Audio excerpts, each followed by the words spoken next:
പറയുന്ന പോലെ അത്ര വലിയ പ്രശ്നങ്ങൾ വല്ലതുകൊണ്ട് ഒന്നുമില്ല. എല്ലാവരെയും മനസ്സിലൊരു ചെറിയൊരു കാർമേഘം, അതങ്ങോട്ട് മാറി അൽഹംദുലില്ലാ നല്ല മഴ പെയ്യും. അത്ര വലിയൊരു പ്രശ്നമുണ്ടോ? ഒന്നുമില്ല, അത്ര വലിയ പ്രശ്നമൊന്നുമില്ല.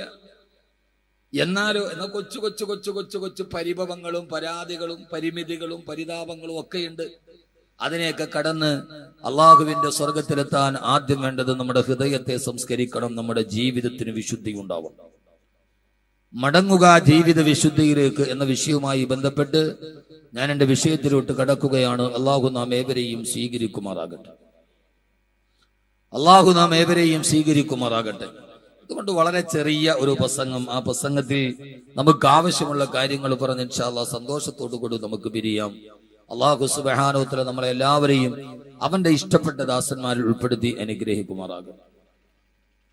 മനുഷ്യരെല്ലാം ആദമിന്റെ മക്കളാണ്. ആദമിന്റെ സന്തതികളെ കുറിച്ച് അള്ളാഹു പറഞ്ഞത് ഖുലിഖൽ ഇൻസാനു ലഈഫ, മനുഷ്യനെ ഞാൻ ബലഹീനനായിട്ടാണ് സൃഷ്ടിച്ചത് എന്നാണ്. എല്ലാ ബലഹീനതകളുടെയും ഉടമസ്ഥനാണ് മനുഷ്യൻ. അവനില്ലാത്ത ബലഹീനതകളില്ല. ഓരോ ആളുകൾക്ക് ഓരോ ബലഹീനതകൾ ഉണ്ടാവും. അത് വ്യത്യസ്തമായ ബലഹീനതകളാണ് എന്ന് മാത്രം. ചിലർക്ക് പെണ്ണൊരു ബലഹീനതയാണ്, ചിലർക്ക് കള്ളൊരു ബലഹീനതയാണ്, ചിലർക്ക് മക്കളൊരു ബലഹീനതയാണ്, ചിലർക്ക് ഭാര്യ ഒരു ബലഹീനതയാണ്, ചിലർക്ക് അധികാരം എന്നും അവരുടെ ബലഹീനതയാണ്, ചിലർക്ക് പണം അതവരുടെ ബലഹീനതയാണ്. അള്ളാഹു പറയുന്നു, ഇങ്ങനെ 1000 ബലഹീനതകളുടെ അടിമയായിട്ടാണ് ഖുലിഖൽ ഇൻസാനു ലഈഫ, മനുഷ്യനെ ഞാൻ സൃഷ്ടിച്ചത് സ്വതവേ ബലഹീനനായിട്ടാണ് എന്ന് അള്ളാഹുവിന്റെ വിശുദ്ധമായ ഖുർആൻ. ആ ബലഹീനതകൾ നമുക്ക് ഉള്ളത് കൊണ്ട് തന്നെ സ്വാഭാവികമായി നമ്മളെല്ലാവരും മനുഷ്യനെല്ലാം തെറ്റ് ചെയ്യുന്നത് ആ ബലഹീനതകൾ അവനുള്ളത് കൊണ്ടാണ്. മലക്കുകൾക്ക് ബലഹീനതയില്ല, അതുകൊണ്ട് തന്നെ അവര് തെറ്റ് ചെയ്യില്ല. മനുഷ്യന് ബലഹീനതകളുണ്ട്, അതുകൊണ്ട് അവൻ തെറ്റ് ചെയ്യും. അതുകൊണ്ടാണ് ആദരവായ പ്രവാചകൻ നബി മുഹമ്മദ് മുസ്തഫ, ഉറക്കെ ആദരവായ പ്രവാചകൻ നബി മുഹമ്മദ് മുസ്തഫ സ്വല്ലല്ലാഹു അലൈഹി വസല്ലം പറഞ്ഞത്, കുല്ലു ബനി ആദമ ഖത്താഊൻ, ആദമിന്റെ മക്കളെല്ലാം പാപം ചെയ്യുന്നവരാണ്. പാപം ചെയ്യാത്തവരാരുമില്ല. ചിലർ രഹസ്യമായി, ചിലർ പരസ്യമായി. നിങ്ങളിൽ പാപം ചെയ്യാത്തവർ ആദ്യം അവളെ കല്ലെറിയട്ടെ എന്ന് പറഞ്ഞാൽ കല്ലെറിയാൻ ആരുടെയും കൈകൾ പൊങ്ങില്ല എന്നതാണ് ഏറ്റവും പ്രധാനപ്പെട്ട അവസ്ഥ. സ്ത്രീകൾ വളരെ കൂടുതലുണ്ട്, അതുകൊണ്ട് അവർ അടുത്തടുത്തിരുന്ന് സഹകരിക്കണം. ധാരാളം സ്ത്രീകളുണ്ട്, ഇരിക്കാനുള്ള സ്ഥലമില്ല. കാരണം അവർക്ക് കുശുമ്പ് കുറവായതുകൊണ്ട് ധാരാളം ആളുകൾ വന്നിട്ടുണ്ട്. ഈ പരിപാടിയിലൊന്നും അവര് ഭാഗവക്കല്ലാതെ പാവങ്ങളാണ് പെണ്ണുങ്ങൾ, അവർക്ക് വാത് കേട്ടാൽ മതി. ഇപ്പൊ ഏത് വാക്കവി ആയാലും വേണ്ടൂല, കാസിബി ആയാലും വേണ്ടൂല, നെയ്മി ആയാലും വേണ്ടൂല, അവർക്ക് അങ്ങനെ ഒന്നുമില്ല. അവർക്ക് നല്ല വാത് ആര് പറഞ്ഞത് അവരങ്ങോട്ട് കേൾക്കും. അങ്ങനെ സാധുക്കളാണ് ഈ പെണ്ണുങ്ങൾ. അതുകൊണ്ട് അവര് ധാരാളം വന്നിട്ടുണ്ട്. എല്ലാവരും ഒന്ന് അടുത്തിരിക്കുക എന്ന് പറഞ്ഞാൽ 2 പേരിരിക്കുന്ന സ്ഥലത്ത് 3 പേരെ ഇരുത്തുക. ചിരിക്കണ്ട, അങ്ങനെ ഇരിക്കാൻ പറ്റൂന്നാണ് ഖുർആൻ പറഞ്ഞത്. 2 പേരിരിക്കുന്ന സ്ഥലം 3 പേർക്ക് തികയുമെന്ന് ഖുർആൻ. യാ അയ്യുഹല്ലദീന ആമനൂ ഇദാ ഖീല ലക്കും തഫസ്സഹു ഫിൽ മജാലിസി ഫഫ്സഹു യഫ്സഹില്ലാഹു ലക്കും. ഓ സത്യവിശ്വാസികളെ, ഒരു സദസ്സിൽ നിങ്ങൾ ഇരിക്കുമ്പോൾ ഫഫ്സഹു, വിശാലത കാണിക്കീൻ എന്ന് നിങ്ങളോട് പറഞ്ഞു കൊടുത്താൽ ഫഫ്സഹു, നിങ്ങൾ വിശാലത കാണിക്കീൻ. നിങ്ങൾ വിശാലത കാണിച്ചു ഒരാൾക്ക് ഇരിക്കാൻ സ്ഥലം കൊടുത്താൽ യഫ്സഹില്ലാഹു ലക്കും, അള്ളാഹു നിങ്ങൾക്ക് വിശാലത ചെയ്തു തരും. അതുകൊണ്ട് സഹോദരിമാരെല്ലാവരും അവിടെ ഒന്ന് വിശാലത ചെയ്തു കൊടുക്കാൻ അള്ളാഹു തൗഫീക്ക് നൽകട്ടെ. സ്ത്രീകൾ വളരെ കൂടുതലുണ്ട്, എല്ലാവരും അടുത്തെടുത്തിരിക്കുക. ഞാൻ അതുകൊണ്ട് വളരെ പ്രധാനപ്പെട്ട ഒരു വിഷയത്തിലേക്ക് കടക്കുകയാണ്. നിങ്ങളിൽ പാപം ചെയ്യാത്തവർ ആദ്യം അവളെ കല്ലെറിയട്ടെ എന്ന് പറഞ്ഞാൽ കല്ലെറിയാൻ കഴിയുന്ന ആരാ ഉള്ളത്? പകൽ മാന്യന്മാരാണ് കൂടുതൽ. പകൽ വെളിച്ചത്തിൽ അവർ മാന്യന്മാരാണ്, ഇരുട്ടിൽ അവർ തെറ്റിന് അധകാരത്തിന് അടയാളങ്ങളാണ്. അതുകൊണ്ട് തന്നെ പാപം ചെയ്യുക എന്നത് എല്ലാവരുടെയും മനുഷ്യന്റെ ഒരു ബലഹീനതയാണെന്നിരിക്കെ ആദരവായ പ്രവാചകൻ നബി മുഹമ്മദ് മുസ്തഫ സല്ലല്ലാഹു അലൈഹി വസല്ലം പറയുകയാ, വഖൈറുൽ ഖതാഈന തവ്വാബൂൻ. ഏതൊക്കെ പാപങ്ങൾ നിങ്ങളുടെ ജീവിതത്തിൽ ചെയ്തുവോ ആ പാപങ്ങൾ ചെയ്യൽ സ്വാഭാവികമാണെന്നിരിക്കെ ആ പാപങ്ങളിൽ നിന്ന് പശ്ചാത്തപിക്കുന്നവനാരോ അവനാണ് പാപം ചെയ്തവരിൽ ഏറ്റവും ഉത്തമനെന്ന് ഹബീബായ നബി മുഹമ്മദ് മുസ്തഫ. പാപം ചെയ്യൽ സ്വാഭാവികമാണ് സഹോദരങ്ങളെ. പാപമില്ലാത്തവരാരുമില്ല, വിരളമാ. പക്ഷേ പാപം ചെയ്താൽ വീണ്ടും വീണ്ടും തുടർച്ചയായി പാപങ്ങൾ തന്നെ ചെയ്തുകൊണ്ടിരിക്കലല്ല. ഞാനൊരു പാപം ചെയ്തല്ലോ അല്ലാ എന്നാലോചിച്ചിട്ട് ആ പാപത്തിൽ നിന്ന് ആര് വെളിയിലേക്ക് വന്നുവോ, ആരതിൽ നിന്ന് പശ്ചാത്തപിച്ച് പടച്ചുറപ്പിലേക്ക് മടങ്ങിയോ, വഖൈറുൽ ഖത്തായീന തവ്വാബൂൻ. പാപം ചെയ്യുന്നവരിൽ ഏറ്റവും ഉത്തമൻ പാപം ചെയ്തിട്ട് പശ്ചാത്തപിക്കുന്നവനാ. നമ്മുടെ ജീവിതത്തിൽ നാം ചെയ്യുന്ന പാപങ്ങൾ എത്രയോ വലിയ പാപങ്ങളാണ്. നമ്മുടെ ജീവിതം മുഴുവനെ കണ്ണുകൊണ്ട് കാണുന്നത് പാപമാ, കാലുകൊണ്ട് നടക്കുന്നത് പാപങ്ങളിലേക്കാ, ഹൃദയം കൊണ്ട് ചിന്തിക്കുന്നത് പാപങ്ങളെ കുറിച്ചാ. ഇങ്ങനെ ദൈനംദിന ജീവിതത്തിൽ ധാരാളം പാപങ്ങൾ നമ്മൾ ഇങ്ങനെ ചെയ്തുകൊണ്ടിരിക്കെ നമ്മുടെ പാപങ്ങളെ കുറിച്ച് നമ്മൾ ബോധവാന്മാരാകണ്ടേ. ആദ്യം നമ്മൾ ചെയ്യേണ്ടത്, ഞാൻ ഈ വിഷയത്തെ രണ്ടായി തിരിക്കുകയാണ്. ജീവിതത്തിൽ വിശുദ്ധി ഉണ്ടാകണമെങ്കിൽ ആദ്യം നാം ചെയ്യുന്ന പാപങ്ങളെ കുറിച്ച് നമുക്കൊരു ബോധമുണ്ടാവണം. ഞാൻ ഈ ചെയ്യുന്നത് പാപമാണ്, ഞാൻ ചെയ്യണ പാപമല്ല എന്നൊരാൾ ചിന്തിച്ചാൽ പിന്നെ പശ്ചാത്തപിക്കൂ. ഞാൻ ചെയ്യുന്നത് പാപമല്ല, ഞാൻ ഈ ചെയ്യുന്നത് നന്മയാണ് എന്നൊരാൾ വിചാരിച്ചാൽ പിന്നെ അവന് മാനസാന്തരം ഉണ്ടാവോ? ഉണ്ടാവൂല. അപ്പൊ ആദ്യം ഈ വിഷയത്തിന്റെ ആദ്യത്തെ പാട്ടെന്താ? പടച്ചോനെ, ഞാൻ ചെയ്യുന്നത് പാപമാണ് എന്ന ഒരു ബോധ്യം അവനവന് തന്നെ ഉണ്ടാവും. ഞാൻ ഈ ചെയ്യണത് ശരിയല്ല, ഞാൻ ഈ ചെയ്യുന്നത് അള്ളാഹുവിന് ഇഷ്ടമല്ല. അള്ളാഹുവിന് ഇഷ്ടമല്ലാത്തതൊന്നും നമ്മൾ ചെയ്യാൻ പാടില്ല. അള്ളാഹു നമ്മുടെ പാപങ്ങളെ കുറിച്ചുള്ള ബോധം നമുക്ക് തരട്ടെ. ആമീൻ പറയൂലല്ലോ നിങ്ങൾ. അള്ളാഹു നമ്മളെ പാപങ്ങളെ കുറിച്ചുള്ള ബോധം നമുക്ക് നൽകി അനുഗ്രഹിക്കട്ടെ. ഇവിടെ ഒരു വലിയ പ്രശ്നം, നമ്മുടെയൊക്കെ ചിന്ത എന്താണെന്നറിയോ? പാപം എന്ന് പറഞ്ഞാൽ വ്യഭിചരിക്കുക, കള്ളു കുടിക്കുക, പലിശ മേടിക്കുക, കൊല നടത്തുക, സിഹർ ചെയ്യുക, ഇതൊക്കെയാണ് പാപം, ബാക്കിയുള്ളതൊക്കെ നന്മയാണ് എന്ന് തെറ്റിദ്ധരിക്കുന്ന ലോകത്തിലെ മരമണ്ടന്മാരാണ്. ഇവിടെ ഞാനൊരു വിഷയത്തെ വേറെ രീതിയിൽ നിങ്ങളോട് നിങ്ങളുടെ മനസ്സറിഞ്ഞ്, നിങ്ങളുടെ പ്രശ്നത്തിന്റെ മനസ്സറിഞ്ഞ് ഞാൻ ഈ വിഷയത്തിലോട്ട് കടക്കാൻ, ഞാൻ ഈ ഒരു കാര്യം പറയുമ്പോൾ നിങ്ങൾ വേറെ ആരുമായിട്ട് എന്നെ കൂട്ടിയോജിപ്പിക്കാൻ പാടില്ല. അതാണ് വളരെ പ്രധാനപ്പെട്ട ഒരു വിഷയം. നമ്മൾ ആദ്യം ചിന്തിക്കുന്ന പാപം എന്ന് പറഞ്ഞാൽ എന്താ? വ്യഭിചരിക്കല് പാപോ? ഞാൻ വ്യഭിചരിക്കാറില്ല. കള്ളു കുടിക്കല് പാപമാ? ഞാൻ കള്ളു കുടിക്കാറില്ല. പലിശ മേടിക്കുന്നത് പാപമാ? ഞാൻ പലിശ മേടിക്കാറില്ല. കൊല നടത്തുന്നത് കൊലപാതകം പാപമാ? ഞാൻ ഒരാളെയും കൊന്നിട്ടില്ല. അപ്പൊ ഞാനാരാ? നല്ലവൻ. എന്റെ സഹോദരങ്ങളെ, പാപമാണ് എന്ന് ഖുർആൻ പറഞ്ഞ ചില പാപങ്ങളുണ്ട്. ആ പാപങ്ങളൊന്നും നമ്മുടെ ജീവിതത്തിൽ നിന്ന് മാറിയിട്ടുണ്ടോ? നമ്മളൊരു ഉസ്താദെ, നിങ്ങൾ തൗബയുടെ കാര്യമൊന്നും പറയണ്ട, ഞാൻ പാപം ചെയ്തിട്ടില്ല. എന്നാൽ ഞാൻ നിങ്ങളോടൊരു കഥ പറഞ്ഞു തരാം. ഹബീബായ നബി മുഹമ്മദ് മുസ്തഫ സല്ലല്ലാഹു അലൈഹി വസല്ലമ വ്യഭിചാരം മാത്രമല്ല ഞാൻ പറയുന്നത്, പിന്നീട് പറയാം ഇൻഷാ അല്ലാഹ്. ഖുർആൻ പറഞ്ഞ ഈ ഒരു സ്വഭാവം നിങ്ങളുടെ ജീവിതത്തിൽ ഉണ്ടാവാൻ പാടില്ല എന്ന് ഖുർആൻ പറഞ്ഞൊരു സ്വഭാവമുണ്ട്. ആ സ്വഭാവത്തിന്റെ പേരിലാണ് ഒരു സഹാബി പൊട്ടിക്കരഞ്ഞത്. ആ സ്വഭാവം നിങ്ങളോട് ഞാൻ പകർന്നു തരികയാണ്. ആ സ്വഭാവം നമ്മുടെ ജീവിതത്തിൽ നിന്ന് മാറ്റിവെക്കണം. മാറ്റി വെക്കൂ. ആ സ്വഭാവം ഞാൻ പറഞ്ഞുതരാം, നിങ്ങൾ മാറ്റുവോ?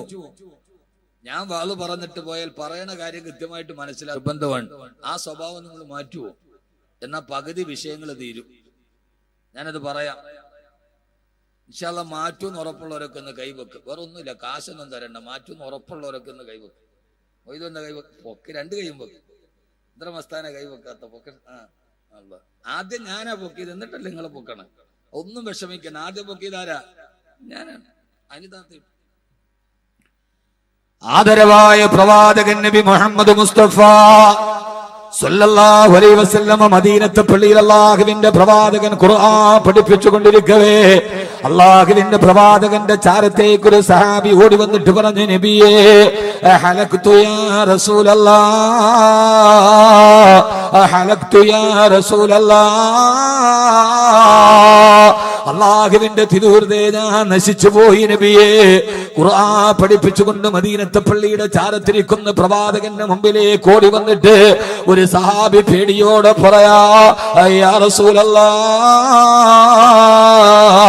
ഓ യാ ഹബീബല്ലാഹ്, നബിയേ ഞാൻ നശിച്ചു പോയി, നബിയേ ഞാൻ നശിച്ചു പോയി. ആരാ? മഹാനായ സാബിത്ത് ബിൻ ഖൈസ് റളിയല്ലാഹു തആല അൻഹു. സാബിത്ത് ബിൻ ഖൈസ് പ്രവാചക ചാരത്ത് വന്ന് കണ്ണിലൂടെ കണ്ണുനീര് തടം തള്ളിയാ തുടങ്ങി. ഹലത്തു യാ റസൂലല്ലാഹ്, ഞാൻ നശിച്ചു പോയി നബിയേ. എന്താ സാബിത്തെ പറയുന്നത്? നീ നശിച്ചു പോകുവാനോ? അല്ലാഹുവിന് ഇഷ്ടപ്പെട്ട അനുയായിയല്ല നീ?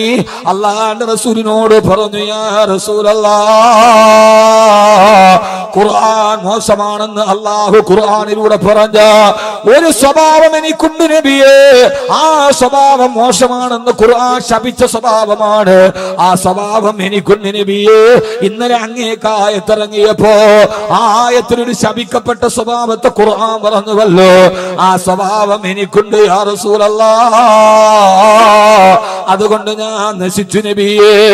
ബഹുമാനപ്പെട്ട സാബിത്ത് ബിൻ ഖൈസ് റളിയല്ലാഹു അൻഹു, അല്ലാഹു ഖുർആനിലൂടെ മോശമാണ് എന്ന് പറഞ്ഞ സ്വഭാവം ഏതാ? സാബിത്ത് ബിൻ ഖൈസ് വ്യഭിചരിച്ചിട്ടല്ല, സാബിത്ത് ബിൻ ഖൈസ് മദ്യപിച്ചിട്ടില്ല, സാബിത്ത് ബിൻ ഖൈസ് പലിശ വാങ്ങിച്ചിട്ടല്ല. ഏതാണ് സാബിത്ത്? ഈ ഹദ്ദാദ് നഗരന്റെ ശബ്ദം കേൾക്കാൻ എത്തിയവരോട് മനസ്സിന് തൊട്ടിട്ടാണ് ഞാൻ പറയുന്നത്. മഹാനായ സാബിത്ത് ബിൻ ഖൈസ് റളിയല്ലാഹു അൻഹു പറഞ്ഞു, അല്ലാഹുവിന്റെ ഖുർആൻ ഇന്നലെ അങ്ങ് ഓതി പറഞ്ഞപ്പോൾ ഒരു സ്വഭാവത്തെ പറഞ്ഞില്ലയോ? ലാ തഖ്സബന്നല്ലദീന യഫ്റഹൂന ബിമാ ആതൗ വയുഹിബ്ബൂന അൻ യഹ്മദൂ ബിമാ ലം യഫഅലൂ. ഒരു വിഭാഗം ആളുകളുണ്ട്, അവരുടെ ജീവിതത്തിലെ ഏറ്റവും വലിയ സ്വഭാവം ഏതാ? വയുഹിബ്ബൂന അൻ യഹ്മദൂ ബിമാ ലം യഫഅലൂ. ഇത് ഖുർആൻ പറഞ്ഞ സ്വഭാവമാണ്, ബാക്കിയുടെ വകയല്ല. തങ്ങൾ ചെയ്യാത്ത കാര്യങ്ങൾ മറ്റുള്ളവരെ കൊണ്ട് പറയിപ്പിച്ച് എല്ലാവരുടെയും മുമ്പിൽ തങ്ങളുടെ പേരുകൾ ഉയർത്തപ്പെട്ട് സ്തുതിക്കപ്പെടണമെന്ന് ചില ആളുകൾക്ക് ഹൃദയത്തിൽ സ്വഭാവമുണ്ട്. ആ സ്വഭാവം മോശമാണ് യാ റസൂലല്ലാഹ്. ലാ തഫറഹൂന ബിമാ തൗ വയുഹിബ്ബൂന അൻ യഹ്മദൂ ബിമാ ലം യഫഅലൂ. അവരുടെ സ്വഭാവം വയുഹിബ്ബൂന, അവർക്ക് പെരുത്തിട്ടമാണ്. അയ്യുഹ്മദൂ, അവരെ കുറിച്ച് ലോകത്ത് മുഴുവനെ പരിചയപ്പെടുത്തുക, അവരെ കുറിച്ച് ആളുകൾ പറഞ്ഞുകൊണ്ട് നടക്കുക. എന്തിനാണ് ഇവര് ചെയ്ത കാര്യമല്ല. ബിമാ ലം യഫഅലൂ, അവര് ചെയ്യാത്ത കാര്യങ്ങൾ പോലും പർവ്വതീകരിച്ച് മറ്റുള്ളവരെ കൊണ്ട് പറയിപ്പിച്ച് മറ്റൊരാളുടെ മുമ്പിൽ, ജനങ്ങളുടെ മുമ്പിൽ എപ്പോഴും വലുതാവാനുള്ള ആഗ്രഹം മനസ്സിലുണ്ടാവുക. ഇത് ഖുർആൻ നിരോധിച്ച സ്വഭാവമാണ്, ഇത് ഖുർആൻ നിഷേധിച്ച സ്വഭാവമാണ്, ഇത് ഖുർആൻ ശപിച്ചാണ്, ഇത് അല്ലാഹ് കിട്ടപ്പെടാത്ത സ്വഭാവമാണ്, ഇത് അമലുകളെ നശിപ്പിക്കുന്ന അദ്ദേഹത്തിന്റെ സ്വഭാവമാണ്, ഇത് നരകത്തിന്റെ പ്രവേശനത്തിന്റെ കാരണമായ സ്വഭാവമാണ്.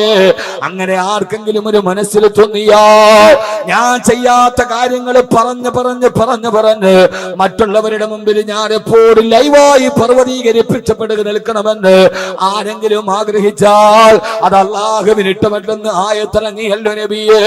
സാബിത്ത് ബിൻ ഖൈസ് റളിയല്ലാഹു തആല അൻഹു പറയാ, നബിയേ മറ്റുള്ളവരെന്നെ കുറിച്ച് സ്തുതിക്കുന്നത് എനിക്കിഷ്ടമാണ് നബിയേ. ഹലക്തു യാ റസൂലല്ലാഹ്, ഞാൻ നശിച്ചു പോയി നബിയേ. ഇതോടെ എന്നെ അമലുകൾ നശിച്ചില്ലേ? മറ്റുള്ളവരുടെ മുമ്പിൽ വലിയവനാകാനാണ് ഞാൻ ഇതൊക്കെ ചെയ്തതെങ്കിൽ പിന്നെ ഞാൻ നശിച്ചു പോയില്ലേ? ഈ ആയത്തിറങ്ങിയപ്പോ മഹാനായ സാബിത്ത് ബിൻ ഖൈസ് റളിയല്ലാഹു തആല അൻഹു പൊട്ടിക്കരഞ്ഞുകൊണ്ട് ഹബീബായ നബിയുടെ ചാരത്ത് വന്നെങ്കിൽ ഞാൻ എന്റെ പ്രിയപ്പെട്ട സഹോദരങ്ങളോട് ഓർമ്മിപ്പിക്കുകയാ, ഇതേവരെ ഈ സ്വഭാവം മോശമാണെന്ന് നമ്മൾ ഗണിച്ചിട്ടുണ്ടോ? ഈ സ്വഭാവം ഖുർആൻ പാടില്ല എന്ന് പറഞ്ഞതാണ് നമ്മൾ ചിന്തിച്ചിട്ടുണ്ടോ? ഇങ്ങനെ എത്രയെത്ര ശുദ്ധിയില്ലാത്ത ഹൃദയമാണ് നമ്മുടെ ഹൃദയമെന്ന് ആലോചിക്കുമ്പോ മഹാനായ സാബിത്ത് ബിൻ ഖൈസ് റളിയല്ലാഹു അൻഹു പറയാ, മനുഷ്യരുടെ ഇടയിൽ ഏറ്റവും പരിഹാസ്യമാകുന്ന സ്വഭാവം ഈ സ്വഭാവമാ. പരിഹാസ്യമാകുന്ന സ്വഭാവം ഈ സ്വഭാവമാ. ഈ സ്വഭാവത്തിൽ നമ്മൾ ഒരാൾ വലുതാവാറില്ല. പലപ്പോഴും ഈ വിനീതനായ ഞാനൊക്കെ വകുതിന് പോകുമ്പോ പല ആളുകളും എല്ലാം ചുറ്റിപ്പറ്റി കൂടിയിട്ട് അവസാനം പറയും, ഉസ്താദേ ഞാൻ ഇന്ന ആളാ, എന്റെ പേരൊന്ന് സദസ്സിൽ പറഞ്ഞേക്കണേ, അല്ലെങ്കിൽ എന്നെ കുറിച്ചൊന്ന് 4 വർത്തമാനം പറഞ്ഞേക്കണേ. അതോടുകൂടി അവനെ കുറിച്ച് എനിക്കുണ്ടായിരുന്ന എന്റെ മനസ്സിലുള്ള വലിപ്പം കുറയാകല്ലേ. ഇവൻ മറ്റുള്ളവരുടെ മുമ്പിൽ സ്തുതിയാവാൻ ആഗ്രഹിക്കുന്ന ആളാ. പൊന്നുമോനെ, നമ്മുടെ പ്രവർത്തനങ്ങൾ കണ്ടിട്ട് മറ്റൊരാളാണ് പറയേണ്ടത്, അതവരെ ഇഷ്ടപ്പെട്ടിട്ടല്ല. എത്രയോ ആളുകൾ അങ്ങനെയൊക്കെ ലോകത്ത് ജീവിച്ചിരുന്നിട്ടുണ്ട്, അങ്ങനെയൊക്കെ ജീവിച്ചിരുന്നിട്ടുണ്ട്. ആദരവായ പ്രവാചകൻ നബി മുഹമ്മദ് മുസ്തഫ സല്ലല്ലാഹു അലൈഹി വസല്ലമ ഈ ഒരു സ്വഭാവം എടുത്തു പറഞ്ഞിട്ട് തന്നോട് ഞാൻ നശിച്ചു പോയി നബിയേ എന്ന് പറഞ്ഞ സാബിത്ത് ബിൻ ഖൈസ് റളിയല്ലാഹു അൻഹുവിനോട് അല്ലാഹുവിന്റെ റസൂൽ പറഞ്ഞു, സാബിത്തേ, വെറുതെ കരയേണ്ട സാബിത്തേ, അമാ തറലാ, നിന്റെ ഹൃദയത്തിന് ഇഷ്ടപ്പെടുന്ന ഒരു വർത്തമാനം ഞാൻ പറഞ്ഞു തരട്ടെയോ? എന്താണ് നബിയേ? സാബിത്തേ, അന്ത തഈശു ഹമീദാ വതമൂതു വഹീദാ വതദ്ഖുലുൽ ജന്നാ. സാബിത്തേ, ജീവിക്കുന്നിടത്തോളം കാലം എല്ലാവരും നിന്നെ സ്തുതിക്കും സാബിത്തേ. വതമൂതു ഷഹീദാ, നീ മരിക്കുമ്പോ രക്തസാക്ഷിയായി മരിക്കും സാബിത്തേ. വതദ്ഖുലുൽ ജന്നാ, അങ്ങനെ നീ അല്ലാഹുവിന്റെ സ്വർഗ്ഗത്തിലെത്തും സാബിത്തേ. ഞാൻ എന്റെ പ്രിയപ്പെട്ട സഹോദരങ്ങളോട് ഇത് ഓർമ്മിപ്പിക്കുന്നതെന്നറിയോ? വ്യഭിചരിക്കുന്നത് മാത്രമല്ല പാപമുള്ളത്, കള്ളു കൊടുക്കുന്നത് മാത്രമല്ല പാപമുള്ളത്, പലിശ മേടിക്കുന്നത് മാത്രമല്ല പാപമുള്ളത്. അള്ളാഹുവിന്റെ ഖുർആൻ വ്യക്തമായിട്ട് പാടില്ല എന്ന് പറഞ്ഞൊരു സ്വഭാവമാണ്. മറ്റുള്ളവരുടെ മുമ്പിൽ വലുതാകാൻ വേണ്ടി സ്വയം സ്തുതിപാഠകരെ തങ്ങൾ നിശ്ചയിക്കുകയും തങ്ങൾ ചെയ്യാത്ത കാര്യങ്ങളെ മറ്റൊരാളുടെ മുമ്പിൽ അവതരിപ്പിക്കാനുള്ള വ്യഗ്രതയുണ്ടാകുകയും ചെയ്തപ്പോ മഹത്തായ സഹാബാക്കളുടെ ചിന്ത എന്താണ്? നബിയേ, ഹലക്തു യാ റസൂലല്ലാഹ്, ഞാൻ നശിച്ചു നബിയേ.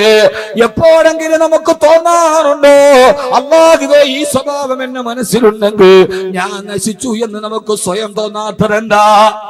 നമുക്ക് സ്വയം തോന്നാത്തതെന്താ? ഈ ഒരു സ്വഭാവം പാപമാണ് എന്ന് അല്ലാഹുവിന്റെ വിശുദ്ധ ഖുർആൻ. ഇത് കബീർ വാക്കവിയുടെ വകയല്ല. ഖുർആൻ സൂറത്തു നിസാ, ഖുർആൻ സൂറത്തു ആല ഇമ്രാൻ, സൂറത്തു ആല ഇമ്രാന്റെ അവസാന ഭാഗമാണ്. വയുഹിബ്ബൂന അൻ യുഹ്മദു ബിമാ ലം യഫ്അലു, അവർ ചെയ്യാത്ത കാര്യം ചെയ്തിട്ടാണേലും വേണ്ടൂല. ബിമാ ലം യഫ്അലു, അവർ ചെയ്യാത്ത കാര്യങ്ങൾ പറഞ്ഞ് മറ്റുള്ളവരുടെ മുമ്പിൽ വലുതാകാൻ ശ്രമിക്കുക.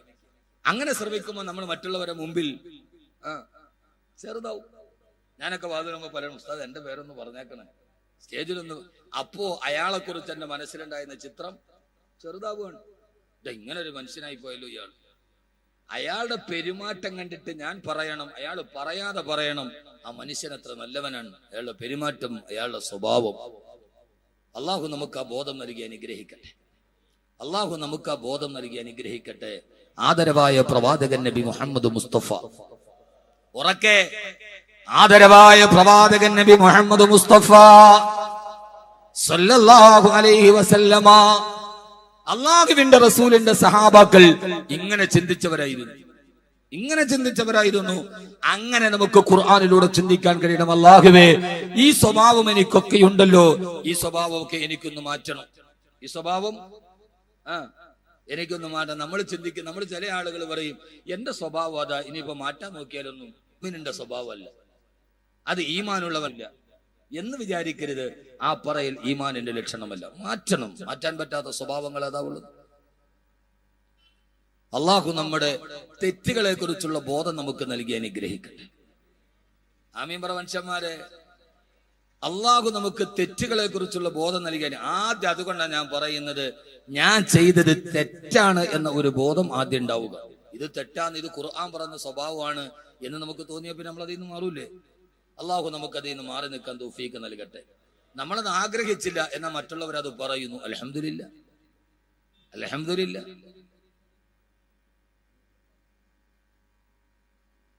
ഇങ്ങനെ തെറ്റുകളെ തിരിച്ചറിയുകയും ആ തിരിച്ചറിഞ്ഞ തെറ്റുകളുടെ പാതയിൽ നിന്ന് മാറുകയും ചെയ്യുമ്പോഴാണ് മനുഷ്യ ലോകത്തിൽ ഏറ്റവും നല്ലവനായി മാറുക. നമുക്കങ്ങനെ മാറാൻ കഴിയേണ്ടതുണ്ട്. ഞാൻ പറഞ്ഞോണ്ട് നിങ്ങൾക്ക് വിഷമമൊന്നുമില്ലല്ല, ഒന്നുമില്ല. ഒരു പരിപാടിക്ക് എവിടെയെങ്കിലും ഒരു MLA കണ്ടു, അതിന്റെ ഇടയ്ക്കൂടെ ഞൂന്ന് പോയിട്ട് അപ്പുറത്തൊന്ന് ഒരു സെൽഫി എടുക്കുക, പോസ്റ്റ്. അപ്പൊ അവൻ MLA ആരായി, അടുത്ത ആളായി. ബാക്കി ഒരു സൈഡിൽ കൂടെ പോയി ഇപ്പുറത്ത് ഒരു ഫോട്ടോ എടുക്കുക, എടുത്തിടുക, ഉടനെ പ്രൊഫൈല് മാറി. മുഖ്യമന്ത്രി അതിലേ പോയാൽ അതിന്റെ അപ്പുറത്തോടെ നിന്നിട്ട് ഒരെണ്ണം എടുത്തിട്ട് തീർന്നു. മന്ത്രി അതിലേ പോയാൽ തീർന്നു. ഇതൊന്നും അല്ല. നമ്മൾ അള്ളാഹുവിന്റെ മുമ്പിലാണ് വലിയവരാകേണ്ടത്. മറ്റുള്ളവന്റെ മുമ്പിൽ വലിയവനായിട്ട് ഒരു കാര്യം ഉണ്ടാവില്ല. അത് ഈ മണ്ണിന്റെ അടിയിൽ തീരാനുള്ളതാണ്. ആരുടെ മുമ്പിൽ വലിയവനായിട്ട് കാര്യം എന്താ? മരിച്ചു എന്ന് കേട്ടപ്പോ 400 പേര് കൂടെ മരിച്ച പുരട്சி തലൈവി ജയലളിത എവിടെ? ചെന്നൈ നഗരത്തിന്റെ കടൽ തീരത്തിന്റെ താഴത്ത് എവിടെയോ മണ്ണിൽ പോയി പുഴുക്കൾ തിന്നിട്ട് ആ തടിച്ച ശരീരം തീർന്നിട്ടുണ്ട്. അമ്മേ എന്ന് വിളിച്ചിട്ട് നെഞ്ചത്തടിച്ചു പോയ അനുയായികൾ അധികാരത്തിന് വേണ്ടി അപ്പക്കഷ്ടത്തിന് കടികൂടാനും തുടങ്ങി. ഇത്രേ ഉള്ളൂ. അമ്മേന്ന് വിളിച്ചിട്ട് കരഞ്ഞ അനുയായികൾ അധികാരത്തിന് വേണ്ടി കടിപിടി കൂടാൻ തുടങ്ങി. മരിച്ചു എന്ന് കേട്ടപ്പോ 400 പേര് കൂടെ മരിച്ചു എന്നാ കണക്ക് പറയുന്നത്. എന്ത് ചെയ്യാ? പെണ്ണെവിടെ പോയി? അവൾ 6 അടി മണ്ണിലേക്ക് പോയി. ഇതിനേക്കാൾ ഈ ലോകത്തിന്റെ മുമ്പിൽ വലിയവരായ ആളുകൾ ഖബറിന്റെ കുഴിമാടത്തിൽ കിടക്കുന്നുണ്ടല്ലോ. എന്താ അവര് ബാക്കിയാക്കിയിട്ട് പോയത്? ഒന്നും അവര് ബാക്കിയാക്കിയിട്ടില്ല. അതുകൊണ്ട് ആദ്യം എന്റെ പ്രിയപ്പെട്ട സഹോദരങ്ങളോട് എനിക്ക് പറയാനുള്ളത്, ആദ്യം നമ്മുടെ ജീവിതത്തിൽ ഞാൻ ചെയ്തു പോയ തെറ്റുകളെ കുറിച്ചുള്ള ബോധം ഉണ്ടാവുക. എന്താ ബോധം? ഹബീബായ നബി മുഹമ്മദ് മുസ്തഫ, ഉറക്കെ ആദരവായ പ്രവാചകൻ നബി മുഹമ്മദ് മുസ്തഫ സല്ലല്ലാഹു അലൈഹി വസല്ലം സലാത്ത് പറയും. റബീഉൽ അവ്വൽ തീർന്നില്ലല്ലോ. നിങ്ങൾ റബീഉൽ അവ്വൽ ആയി കഴിയുമ്പോ കാസർഗോഡുകാരെ ഉശിരൊരു വല്ലാത്ത ഉശിര. 13 ജില്ലയിലും ഇല്ലാത്ത ഉശിരാണ് റബീഉൽ അവ്വലിന് കാസർഗോഡുകാരുടെ ഒരു റാലിയുടെ ഉശിര്. ഇപ്രാവശ്യത്തെ റാലിയാന്ന് തോന്നുന്നു ഫേസ്ബുക്കിൽ ഞാൻ കണ്ടു. ഏറ്റവും വില കൂടിയ കാറുകൾ മാത്രം ഒരു 10-12 എവിടെയാ നടന്നതെന്നൊന്നും എനിക്കറിയില്ല. നിങ്ങൾ കണ്ടില്ല? അവനവന്റെ കാര്യം നിങ്ങൾ കാണൂലല്ലോ. ആദ്യം റേഞ്ച് റോവർ, പിന്നെ പോർഷെ, പിന്നെ ഓഡി, ബെൻസ്, അത് മാത്രം കുറെ ഇങ്ങനെ നിരന്നു വരുന്നു. ഹെഡ്ലൈറ്റിൽ പച്ച തുണി കെട്ടിട്ട് അത് മറച്ചിരിക്കുന്നു. ഒരാൾ ഓടിക്കുന്നു, ഡോറ് തുറന്നിട്ട് അതിന്റെ അപ്പുറത്തും ഇപ്പുറത്ത് 4 പേര് ഇരിക്കുന്നു. കുലു തക്ബീർ അല്ലാഹു അക്ബർ. നബീനത്തിന്റെ റാലി. പിന്നെ ചില ജമീനത്തിന്റെ മുമ്പിൽ കമാൻഡോ, ചിലതിനകത്ത് പട്ടാളക്കാര്. ഞാനൊന്ന് ചോദിക്കട്ടെ, എനിക്ക് നിങ്ങൾ എന്ത് വിചാരിച്ചാലും ഒരു കുഴപ്പമില്ല. രാത്രിയിലോ പകലിലോ ഒരു തീപ്പെട്ടിക്കൊള്ളി വെച്ചിട്ട് പോലും ആയുധ പരിശീലനം നടത്താത്ത അള്ളാന്റെ റസൂലിന്റെ ഉമ്മത്തിന് എന്തിനാ നബിദിന റാലിക്ക് ഒരു പട്ടാളക്കാരുടെ വേഷം? അതുകൊണ്ട് എന്താ നമ്മൾ ഉദ്ദേശിക്കുന്നത്? ഒരു തീപ്പെട്ടിയുടെ കൊള്ളി കൊണ്ടുവച്ചും നമ്മൾ പള്ളിപ്പറമ്പിൽ പോയിട്ട് പരിശീലനം നടത്തുന്ന ആളുകളല്ലല്ലോ നമ്മളാണോ? ആണോ? ഒരു തീപ്പെട്ടിയുടെ കൊള്ളി വെച്ചിട്ട് പോലും നമ്മൾ പയറ്റുന്ന ആളുകളല്ലല്ലോ. നമ്മൾ സമാധാനത്തിന്റെ വക്താക്കളല്ലേ. അപ്പൊ പിന്നെ നമുക്കെന്തിനാ വേഷത്തിന്റെ ഒരു ആവശ്യകത? എന്തിനാ? അതിന്റെ ഒരു ആവശ്യകത ഇല്ലല്ലോ. ആവശ്യകതകൾ ഇല്ലാത്തവർ നമുക്ക് ഒഴിവാക്കിക്കൂടെ? ആവേശം നല്ലതാണ്, പക്ഷെ അത് അതിര് കിടക്കുമ്പോൾ, അമിതാവേശമായി വരുമ്പോൾ വരുന്ന ആപത്തുകൾ തടയാൻ ചിലപ്പോൾ സമൂഹത്തിന് കഴിയുന്നില്ല എന്നത് വളരെ ദുഃഖകരമായ ഒരു വസ്തുതയാണ്. എന്റെ പ്രിയപ്പെട്ട ചെറുപ്പക്കാർ, ഇതൊന്നുമല്ല അള്ളാഹുവിന്റെ പ്രവാചകൻ സല്ലല്ലാഹു അലൈഹി വസല്ലമയോടുള്ള ഹുബ്ബേരാ ഹബീബായ നബി മുഹമ്മദ് മുസ്തഫ. ഇവിടെ ആദരവായ പ്രവാചകൻ നബി മുഹമ്മദ് മുസ്തഫ പ്രവാചകൻ കിടന്നിറങ്ങുന്ന മദീന നഗരിയിലേക്ക് പോകുമ്പോ മദീനത്തുൻ നബവി, അള്ളാഹു മരിക്കുന്നതിന് മുമ്പ് എത്താൻ അള്ളാഹു തൗഫീഖ് നൽകി അനുഗ്രഹിക്കുമാറാകട്ടെ. മഹാനായ റസൂലുള്ളാഹി സ്വല്ലല്ലാഹു അലൈഹി വസല്ലമയുടെ പച്ചക്കുപ്പിയുടെ കീഴിൽ അന്തിയിറങ്ങുന്ന നേതാവിന്റെ ചാരത്ത് കിടക്കുമ്പോ ആ മദീന നബവിയുടെ മറുഭാഗത്ത് വിശാലമായ മദീന യൂണിവേഴ്സിറ്റിക്ക് അപ്പുറത്ത് വളരെ വിശാലമായ ഒരു മരുഭൂമിയുടെ ഭാഗമുണ്ട്. നിങ്ങൾ എങ്ങാനും ഇവിടെ ചെന്നാൽ ആ മരുഭൂമിയിൽ പോയി ചെറുപ്പക്കാരാ കുറച്ചു നേരം ഒന്ന് നിന്നു നോക്കണം. ലോക ചരിത്രത്തിന് അവിസ്മരണീയമായ ചരിത്രത്തിന് സാക്ഷ്യം വഹിച്ച മണൽപ്പരപ്പാണത്. മദീനത്ത് പള്ളിയുടെ മദീന യൂണിവേഴ്സിറ്റിയുടെ മറുഭാഗത്ത് ഞാൻ ഇപ്രാവശ്യം എന്റെ കൂടെ ഹജ്ജിന് വന്ന ആളുകളോട് ആ സ്ഥലം കാണിച്ചു കൊടുത്തിട്ട് അവിടെ വെച്ചിട്ട് ആ നടന്ന ചരിത്രം പറഞ്ഞു കൊടുത്തു. എന്റെ പ്രിയപ്പെട്ട കാസർഗോഡ് ചെറുപ്പക്കാരാ, എപ്പോഴെങ്കിലും മദീനയിൽ പോകാൻ അവസരം ലഭിച്ചാൽ അള്ളാഹു നമുക്ക് മദീനയിൽ പോകാൻ അവസരം നൽകുമാറാകട്ടെ. മരിക്കുന്നതിന് മുമ്പ് മദീനയിലെത്താ മദീന റൗളയുടെ ചാരത്ത് ചെന്ന് അസ്സലാത്തു വസ്സലാമു അലൈക യാ റസൂലല്ലാഹ് എന്ന് ഹൃദയം തുറന്ന് പറയാൻ അല്ലാഹുവേ നീ ഞങ്ങൾക്ക് തൗഫീഖ് നൽകണേ അല്ലാഹ്. ആ മദീനയുടെ മദീന യൂണിവേഴ്സിറ്റിയുടെ മറുഭാഗത്ത് നിരന്ന് കിടക്കുന്ന മരുപ്പറമ്പിലൊരു ചരിത്രം നടന്നിട്ടുണ്ട്. ആ ചരിത്രം ഏതെന്നറിയോ? അവിടെയാണ് ഹബീബായ നബി തങ്ങൾ മദീനത്തെ പള്ളിയുടെ ഓരത്തിരിക്കുമ്പോ ഒരു ചെറുപ്പക്കാരൻ പാഞ്ഞു വന്നത് ഭ്രാന്തനെ പോലെ മുടിയിടകൾ മുഴുവനും പറത്തിയിട്ട് ആ മുടിയിൽ പിടിച്ചു വലിച്ചിട്ട് പ്രവാചകന്റെ അടുക്കലേക്ക് വന്നു. യാ റസൂലല്ലാഹ് തഹ്റിനി യാ റസൂലല്ലാഹ്, എന്നെ ഒന്ന് ശുദ്ധനാക്കി നബിയേ, എന്റെ ജീവിതത്തിന്റെ ഹൃദയ വിശുദ്ധി നഷ്ടപ്പെട്ടു പോയി നബിയേ. തഹ്റിനി യാ റസൂലല്ലാഹ്, എന്നെ ഒന്ന് വിശുദ്ധനാക്കി നബിയേ. അല്ലാഹുവിന്റെ റസൂലിനോട് പറയാ. കാരണം എന്താ നബിയേ? എന്താണ് മായിസേ? മായിസ് റളിയല്ലാഹു അൻഹു ഖദ് സനൈതു യാ റസൂലല്ലാഹ്, ഞാൻ വ്യഭിചരിച്ചു നബിയേ, എനിക്ക് പരലോകത്തെ പേടിയാ. എന്റെ കടയിലേക്ക് ഒരു പെൺകുട്ടി കടന്നു വന്നപ്പോ അഭിശപ്തമായ ഒരു നിമിഷത്തിൽ ആ പെണ്ണുമായി ശാരീരിക ബന്ധത്തിൽ ഏർപ്പെട്ടിട്ട് എന്റെ ഹൃദയത്തിന്റെ ജീവിതത്തിന്റെ വിശുദ്ധി കളങ്കമായി നബിയേ. ഖദ് സനൈതു യാ റസൂലല്ലാഹ്, എന്നെ ഒന്ന് ഞാൻ വ്യഭിചരിച്ചു നബിയേ, എനിക്കൊന്ന് ശുദ്ധിയാക്കി താ നബിയേ, എന്നെ ഒന്ന് ശുദ്ധനാക്കി താ നബിയേ. ആരാ പറയുന്നത്? ജീവിതത്തിന്റെ സന്മാർഗങ്ങളുടെ കൊടുമുടികൾ താണ്ടിക്കിടക്കുമ്പോഴും അറിയാതെ ജീവിതത്തിനൊരു പാപം ചെയ്തപ്പോ ആ സമയത്ത് അള്ളാഹിനെ കുറിച്ചുള്ള ബോധ്യമുണ്ടാവുകയാ, പരലോകത്തെ കുറിച്ചുള്ള പേടി വരികയാ. ഹിസാബിനെ അഭിമുഖീകരിക്കേണ്ട ദിവസത്തെ ഓർത്തപ്പോ ഉറക്കം വരുന്നില്ല. നമുക്ക് പരലോകത്തെ പേടിയില്ലല്ലോ, നമുക്ക് ആഖിറത്തെ പേടിയില്ലല്ലോ, നമുക്ക് ഹിസാബിനെ ഭയമില്ലല്ലോ, നമുക്ക് സിറാത്തിനെ കുറിച്ച് ചിന്തയില്ലല്ലോ. ഒന്നുമില്ലാതെ നമ്മൾ ഇവിടെ കിടന്ന് ആടിത്തുമറുക്കുകയാ. ഹബീബായ നബി സല്ലല്ലാഹു അലൈഹി വസല്ലമയുടെ മദീനത്തിന്റെ ചാരത്ത് നടന്ന ചരിത്രം അറിയുമ്പോ നബിദിനം എന്ന് പറഞ്ഞാൽ അല്ലാഹുവിന്റെ റസൂലിനെ ഓർക്കല, അവിടുത്തെ സഹാബത്തിനെ ഓർക്കല. എന്റെ പ്രിയപ്പെട്ട ചെറുപ്പക്കാരാ, ഹൃദയം തുറന്ന് ഞാൻ പറയാ, അല്ലാഹുവിന്റെ റസൂലിന്റെ ചാരത്ത് നടന്ന ഈ മാനസിക പരിവർത്തനത്തിന്റെ ചരിത്രം പഠിക്കണം. റബീഉൽ അവ്വൽ ഇതൊക്കെ നമ്മുടെ ജീവിതത്തിന്റെ ഓർമ്മകളാകണം. അല്ലാതെ നബിദിനത്തിന്റെ ആഘോഷം എന്ന് പറഞ്ഞാൽ അത് പച്ചക്കൊടിയും പിടിച്ചിട്ട് ലൈറ്റുകളുടെ മുമ്പിൽ പച്ചട്ടം പോലെ വെച്ചത് മറിച്ചു മാറ്റി കാതടപ്പിക്കുന്ന സംഗീതങ്ങളുമായി റോഡ് ബ്ലോക്കാക്കിയിട്ട് നബിദിനാഘോഷം നടക്കലല്ല. പണ്ടൊക്കെ നാട്ടിൽ നബിദിന റാലി നടക്കുമായിരുന്നു. ഈ മദ്രസയിലെ കുട്ടികളും സയ്യിദന്മാരും ആലിമീങ്ങളും ഒക്കെ റബീഉൽ അവ്വൽ 12 രാവിലെ റോഡിലൂടെ അച്ചടക്കത്തോട് മദ്രസയുടെ കൊച്ചുകുട്ടികൾ പച്ചക്കൊടിയും പിടിച്ച് ആലിമീങ്ങള് സയ്യിദന്മാരെ നേതൃത്വം നൽകി പോകുന്ന വഴിയില് ബുറുദ പാടി, പോകുന്ന വഴിയില് മൗലിദ് പാടി. ഇന്ന ബൈതന അൻഹു ലൈസ മുഹ്താജന ഇലാ സുറൂർ എന്ന് പോയ അല്ലാഹുവിന്റെ റസൂലിന്റെ ജന്മദിനം ആഘോഷിക്കുന്ന പതിവുകളിൽ നിന്ന് അടിച്ചുപൊളിയുടെയും ആഘോഷത്തിന്റെയും തലമുറ വൈകുന്നേരമാകുമ്പോ അല്ലാഹുവിന്റെ റസൂലിന്റെ കാതടപ്പണ സംഗീതവുമായി വണ്ടികളുടെ മുകളിൽ പച്ചക്കൊടിയും കെട്ട് ഇതേവരെ നിസ്കാരമില്ല, നോമ്പില്ല, സക്കാത്തില്ല, ഹജ്ജില്ല, ആണ്ടറുതിയുടെ ഒരു ദിവസം മാത്രം സമൂഹത്തിന്റെ ആഘോഷങ്ങളെ തെറ്റിദ്ധരിപ്പിക്കുന്ന വികരമാക്കി മാറ്റുന്ന ഇപ്രാവശ്യത്തെ നബിദിനാഘോഷത്തിന്റെ ഒരു പോസ്റ്റ് ഫേസ്ബുക്കിൽ കണ്ടു. വലിയൊരു ലോറി നിറച്ചിട്ട് പച്ചത്തുണി കൊണ്ട് അലങ്കരിച്ചിരിക്കുകയാ. അതിന്റെ 4 പാടിൽ ലാ ഇലാഹ ഇല്ലല്ലാഹ് മുഹമ്മദ് റസൂലുള്ളാഹി എഴുതിയിട്ടുണ്ട്.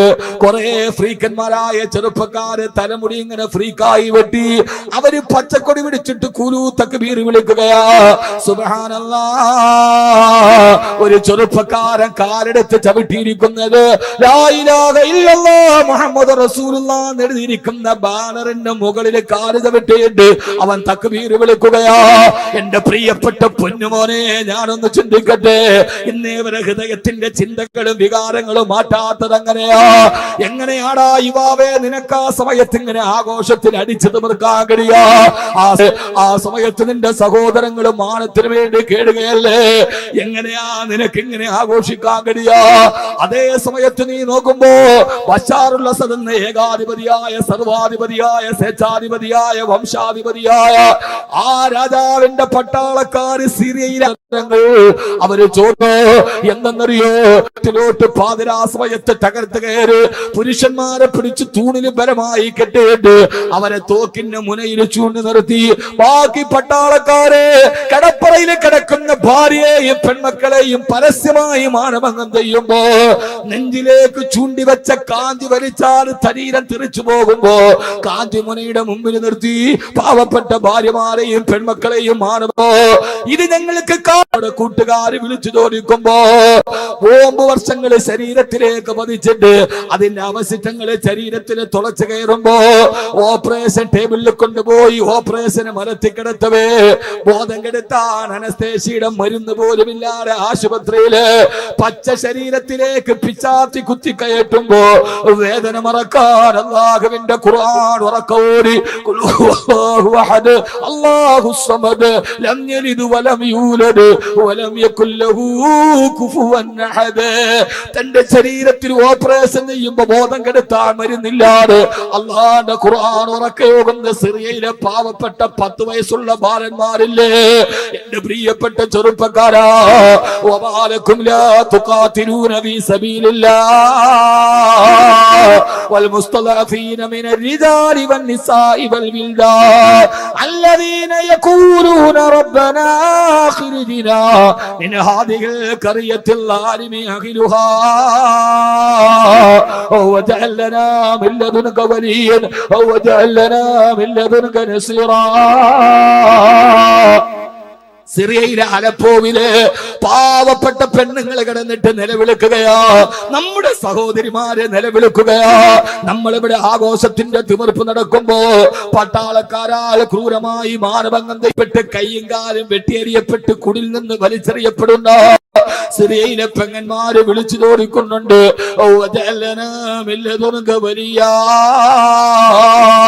പടച്ചവനെ ഞങ്ങൾക്കൊരു മോചകനെ എവിടെയാ കിട്ടുക? ഓക്സാൻ സൂചി എന്ന് പറയുന്ന നോബൽ സമ്മാന ജേതാവ് ഭരിക്കുന്ന ബർമയിൽ തീപ്പെട്ടിക്കൊള്ളികളെ പോലെ തീക്കുണ്ടാരം കെട്ടിയുണ്ടാക്കിയിട്ടതിന്റെ മുകളിലൂടെ മരത്തിൽ കിടത്തിയിട്ട് പച്ചക്ക് തീ കൊളുത്തി പച്ചമാംസം വെന്തിരിയുന്ന റോഹിംഗ്യയിലെ പാവപ്പെട്ട കൊച്ചു കുഞ്ഞുങ്ങളെ വിളിച്ചു ചോദിക്കുകയാ,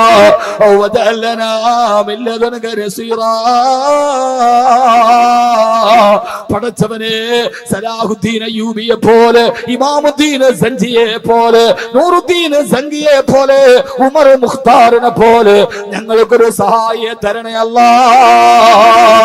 ഈ നിലവിളി കേട്ടപ്പോ GCCയിലെ ഖത്തർ എന്ന് പറയുന്ന അറേബ്യൻ രാഷ്ട്രത്തിന്റെ അധികാരത്തിന്റെ പ്രിയപ്പെട്ട ഖലീഫ ഖത്തറിന്റെ ദേശീയാഘോഷത്തിൽ ഇന്ന് ആഘോഷം വേണ്ട എന്ന് പ്രഖ്യാപിക്കുമ്പോ GCC രാജ്യത്തിലെ പ്രമുഖമായ ഖത്തറിന്റെ ഖലീഫ ശൈഖ് ഖലീഫ അദ്ദേഹം ദേശീയ ആഘോഷത്തിന്റെ നിറപ്പകട്ടുകൾ വേണ്ടെന്ന് വെക്കുകയാ.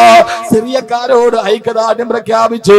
പക്ഷേ എന്റെ പ്രിയപ്പെട്ട കാസർഗോഡ് ചെറുപ്പക്കാരാ, നിങ്ങളുടെ നബിദിനാഘോഷത്തിന്റെ ചിത്രങ്ങൾ ഫേസ്ബുക്കിൽ പലപ്പോഴും ഈ വിനീതം കണ്ടതാണ്.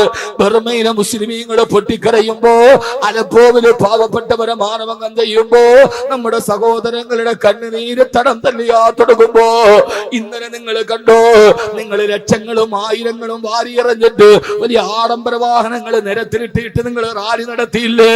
നിങ്ങൾ അറിഞ്ഞോ മുസ്ലിമേ, ഇന്നലെ ഇറാനിലെ ടെഹ്റാനിലെ 50ഓളം പുരുഷന്മാര് സ്ത്രീകളെ കിടപ്പാടമില്ലാതെ അവിടുത്തെ ഖബർസ്ഥാനിലെ പഴയ ഖബറുകളിലാ കിടന്നുറങ്ങുക. ഇത് പ്രാചീന കാലത്തിന്റെ കഥയല്ല. ഇറാനിലെ ടെഹ്റാനിലെ കിടപ്പാടമില്ലാതെ കുഴിച്ച പഴയ ഖബറുകളിൽ പാവപ്പെട്ടവരെ കിടന്നുറങ്ങുമ്പോ എങ്ങനെയാ മുസ്ലിമേ ഇതൊക്കെ മാറ്റാൻ കഴിയുക?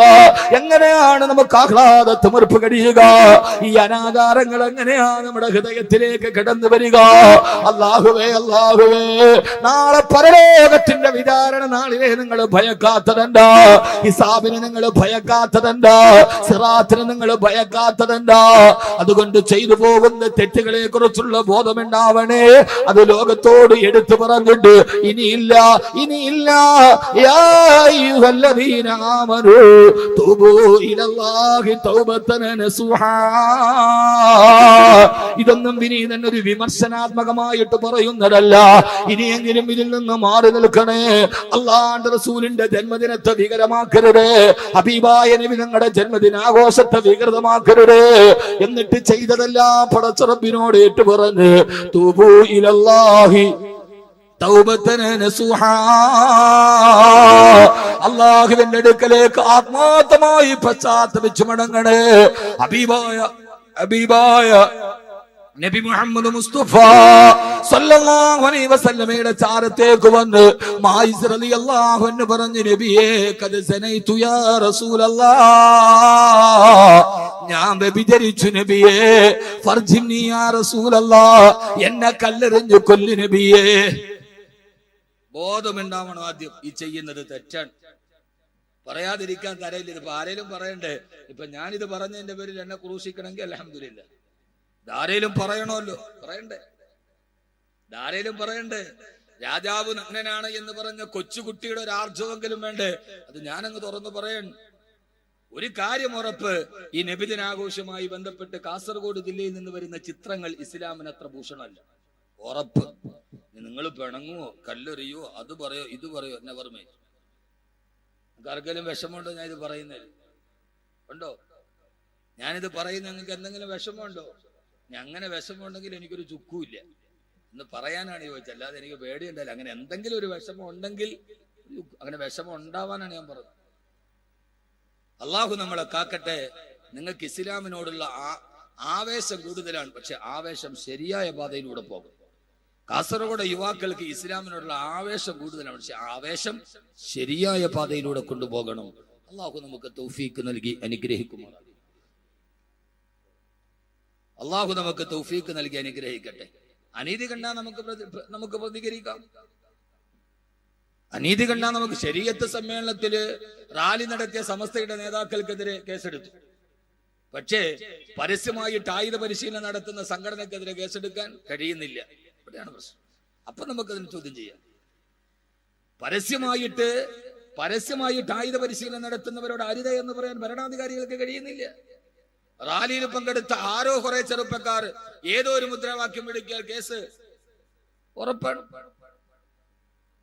ഇപ്പൊ പല സമയത്തും ദേവാലയങ്ങളുടെ മുമ്പിൽ തന്നെ ആയുധ പരിശീലനം നടത്തുന്നു എന്ന് വാർത്ത വരുന്നു. അവരവരുടെ തന്നെ ചാനലുകൾ വെടിവിടുന്നു. ആരും നടപടിയെടുക്കുന്നില്ല.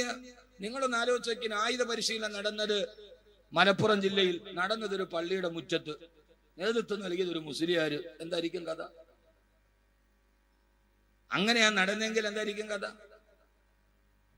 അപ്പൊ നമുക്ക് 10, 3, 13, അവർക്ക് 10, 3, 11. അത് നടക്കില്ല. അതൊരു ലോകത്തിന്റെ നീതിയല്ല. നീതി എപ്പോഴും സ്ഥാപിക്കപ്പെടണം. അങ്ങനെ മാന്യമായ രീതിയിൽ മാന്യമായ ഭാഷയിൽ നമുക്ക് പറയാം. അല്ലാത്തതിൽ മാന്യത വിടുന്ന ഭാഷ നമുക്ക് ഭൂഷണമല്ല. അള്ളാഹു നമുക്ക് തെറ്റുകളെ തിരുത്താനുള്ള ബോധം നൽകട്ടെ. ആമീൻ മനുഷ്യന്മാരെ, അള്ളാഹു നമുക്ക് തെറ്റുകളെ തിരുത്താനുള്ള ബോധം നൽകി അനുഗ്രഹിക്കട്ടെ. ആ തെറ്റ് തിരുത്തി നമ്മൾ മുമ്പോട്ട് പോകണം. മായിസ് റളിയല്ലാഹു അൻഹു തെറ്റ് ചെയ്തു, പക്ഷെ ചെയ്തത് തെറ്റാന്ന് ബോധം ഉണ്ടായി. അതാണ് ഏറ്റവും പ്രശ്നം. ഞാൻ ചെയ്തു പോയി, അള്ളാഹുവേ. സ്വാഭാവികമായി സാഹചര്യം കൊണ്ട് സമ്മതിച്ചു പോയി. മായിസേ, നീ വ്യഭിചരിച്ചിട്ടില്ല. വ്യഭിചരിച്ചു നബിയെ. അള്ളാഹുവിന്റെ റസൂൽ തിരിച്ചുവിടാൻ വേണ്ടി ശ്രമിച്ചു. നീ ചെയ്തിട്ടില്ല. നീ അവളെ ചുംബിച്ചതേ ഉണ്ടാവുള്ളൂ. നീ അവളെ എന്തെങ്കിലും ഒന്ന് സ്പർശിച്ചതേ ഉണ്ടാകൂ. അപ്പോഴും തിരിച്ചുവിടാൻ വേണ്ടി ശ്രമിച്ചപ്പോ അപ്പോഴും പറഞ്ഞില്ല നബിയേ, ഖദ് സനൈതു യാ റസൂലല്ലാഹ്, ഞാൻ വ്യഭിചരിച്ചു പോയി നബിയേ. അൽഹംദുലില്ലാഹ്. ഇപ്പൊ ഞാൻ പണ്ട് വന്ന അദാനഗറായി. ഇപ്പൊ തുടങ്ങിയതുപോലെയാണ് സദസ്. ആണോ നിങ്ങള്? അല്ല, മാറി. പഴയ ഹദ്ദാദ് നഗരായി. ഇപ്പോ തുടങ്ങിയതുപോലെയല്ല. ഇപ്പോ ഞാനൊന്ന് മാറ്റി, ഒന്ന് റൂട്ട് മാറ്റിയപ്പോ അൽഹംദുലില്ലാഹ് പഴയ ഖൈറായ അവസ്ഥയിലായി. അള്ളാഹു ഈ അവസ്ഥയെ നിലനിർത്തി തരട്ടെ. ഇനി നമ്മൾ പിരിഞ്ഞു പോകരുത്. ഇനി നമ്മൾ ഈ മുറ്റത്ത് തന്നെ ഉണ്ടാവണം. ഞാൻ പറയണ, ഒന്നിച്ച് മുസ്ലിം ലീഗ് ഒരു ഭാഗത്തുണ്ടാവും, INL വേറൊരു ഭാഗത്തുണ്ടാവും, കോൺഗ്രസ് വേറൊരു ഭാഗത്തുണ്ടാവും, മാർക്സിസ്റ്റ് പാർട്ടി വേറൊരു ഭാഗത്തുണ്ടാവും. ഏതായാലും നമ്മൾ മരിച്ചാൽ കൊണ്ടുപോയി നമ്മൾ അടക്കണത് ഈ പള്ളിയിൽ തന്നെയാവും. അപ്പൊ നമുക്ക് എല്ലാവർക്കും ഒന്നിച്ചിരിക്കാൻ പറ്റിയ ഏക സംവിധാനം, നമ്മുടെ പാർട്ടികൾ, നമ്മുടെ വിശ്വാസങ്ങൾ, നമ്മുടെ ചിന്തകൾ ഒക്കെ വ്യത്യസ്തമായിക്കോട്ടെ, പക്ഷെ നമുക്ക് എല്ലാവർക്കും ഒന്നിച്ച് ഒരു ജുമയ്ക്ക് ഒരു ഇമാമിന്റെ മുമ്പിൽ വന്നിരിക്കാൻ പറ്റുന്നത് നമ്മുടെ പള്ളിയാണ്. അപ്പൊ നമുക്ക് ഏത് കാര്യത്തിലും ഒന്നിച്ചിരിക്കാൻ പറ്റുന്ന ലോകത്തിന്റെ ഏറ്റവും പ്രധാനപ്പെട്ട സംവിധാനം നമ്മുടെ ജമാഅത്ത് തന്നെയാണ്. അതിന്റെ കീഴിൽ നിങ്ങൾ ഒന്നിക്കാൻ തയ്യാറായാൽ ഇൻഷാ അല്ലാഹ് ഈ നാട്ടിൽ ഇനിയൊരു വലിയ വിപ്ലവം ഉണ്ടാവും. അള്ളാഹു തൗഫീക്ക് നൽകി അനുഗ്രഹിക്കട്ടെ. എനിക്ക് പറയാനുള്ള ഒരു ചെറിയ സജഷൻ എന്താണെന്നറിയോ? ഇനി എല്ലാ പരിപാടികളും കുറച്ചു നാളത്തേക്ക് ജമാഅത്ത് ഒന്നിച്ചങ്ങ് നടത്തും. ഈ ഓരോരുത്തരായിട്ട് അപ്പുറം ഇപ്പുറമൊക്കെ പോകുമ്പോഴാണ് പിന്നെയും ഒരു ചെറിയ അകൽച്ച. കുറച്ചു നാളത്തേക്ക് നമ്മുടെ മനസ്സൊക്കെ ഒന്ന് ഇണങ്ങി വരണവരെ എല്ലാവരും ഒന്നിച്ച് ജമാഅത്തിന്റെ കീഴിൽ നിൽക്കി. എന്താ കഴിയൂലേ? എന്താ സൈഡ് ബെഞ്ച്, റിസർവേഷൻ ബെഞ്ചിൽ ഒരു അനുകൂല മെയിൻ പ്ലേയേഴ്സും പറഞ്ഞു, കാണികളും പറഞ്ഞു. പക്ഷെ സൈഡ് ബെഞ്ചിൽ ഒരു ഉറക്കെ പറ, മാഷാ അല്ലാഹ്, അല്ലാഹുവിനെ ആക്കട്ടെ. പണ്ട് മുതലേ ഞാൻ കൂട്ടി യോജിപ്പിക്കുന്ന ആളാ. അവിടെ എനിക്കുണ്ടായ വിഷമങ്ങൾ ഒന്നും ഒരു പ്രശ്നമല്ല.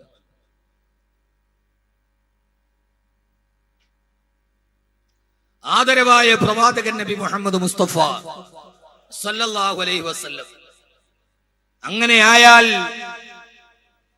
ഹബീബായ നബി സല്ലല്ലാഹു അലൈഹി വസല്ലം പറഞ്ഞു, മായിസേ അല്ല, അങ്ങനെ അല്ല മായിസേ, അങ്ങനെയല്ല, നീ വ്യഭിചരിച്ചിട്ടില്ല.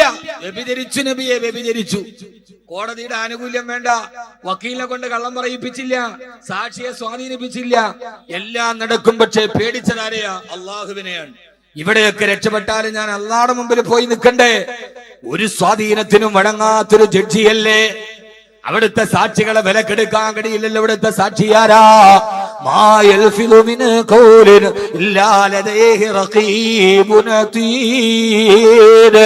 ആ റഖീബിനെയും അതീദിനെയും എനിക്ക് സ്വാധീനിക്കാൻ കഴിയില്ലല്ലോ. എന്റെ ഇടത്തെ ചുമലിലും വലത്തെ ചുമലിലും ഇരുന്ന എന്നെ റഖീബിനെയും അതീദിനെയും എനിക്ക് സ്വാധീനിക്കാൻ കഴിയില്ലല്ലോ. ഇവിടെയാണ് മാനസാന്തരത്തിന്റെ ജീവിത വിശുദ്ധിയുടെ പുതിയ പാഠങ്ങൾ തുന്നിച്ചേർക്കാൻ ലോക ചരിത്രത്തിന് മാതൃകയായി വന്നത് മാനായ മായിസ് റളിയല്ലാഹു അൻഹു. ഹബീബായ നബി തങ്ങൾ ആ വിശാലമായ മണൽപ്പരപ്പിലേക്ക് മായിസ് റളിയല്ലാഹു തആല ഇറക്കി നിർത്തി. സഹാബത്ത് കല്ലുകൾ എറിയാൻ തുടങ്ങി.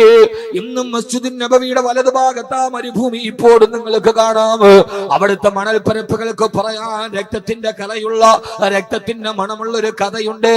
മായിസ് റളിയല്ലാഹു അൻഹുവിന്റെ ശരീരത്തിലേക്ക് നാല് ഭാഗത്ത് നിന്ന് അനുയായികളുടെ കയ്യിൽ നിന്ന് കൂർത്തുമൂത്ത കരിങ്കല്ലുകൾ മായിസ് റളിയല്ലാഹു അൻഹുവിന്റെ ശരീരത്തിലേക്ക് പാഞ്ഞു വരികയാ. ആ കരിങ്കല്ലുകൾ തന്റെ ശരീരത്തിലേക്ക് പതിക്കുമ്പോ മാംസം പൊട്ടി രക്തം ഇങ്ങനെ തടം തല്ലിയാത്തൊടുകയാണ്. ഇതൊക്കെ ചോദിച്ചു വാങ്ങിച്ചതല്ലേ?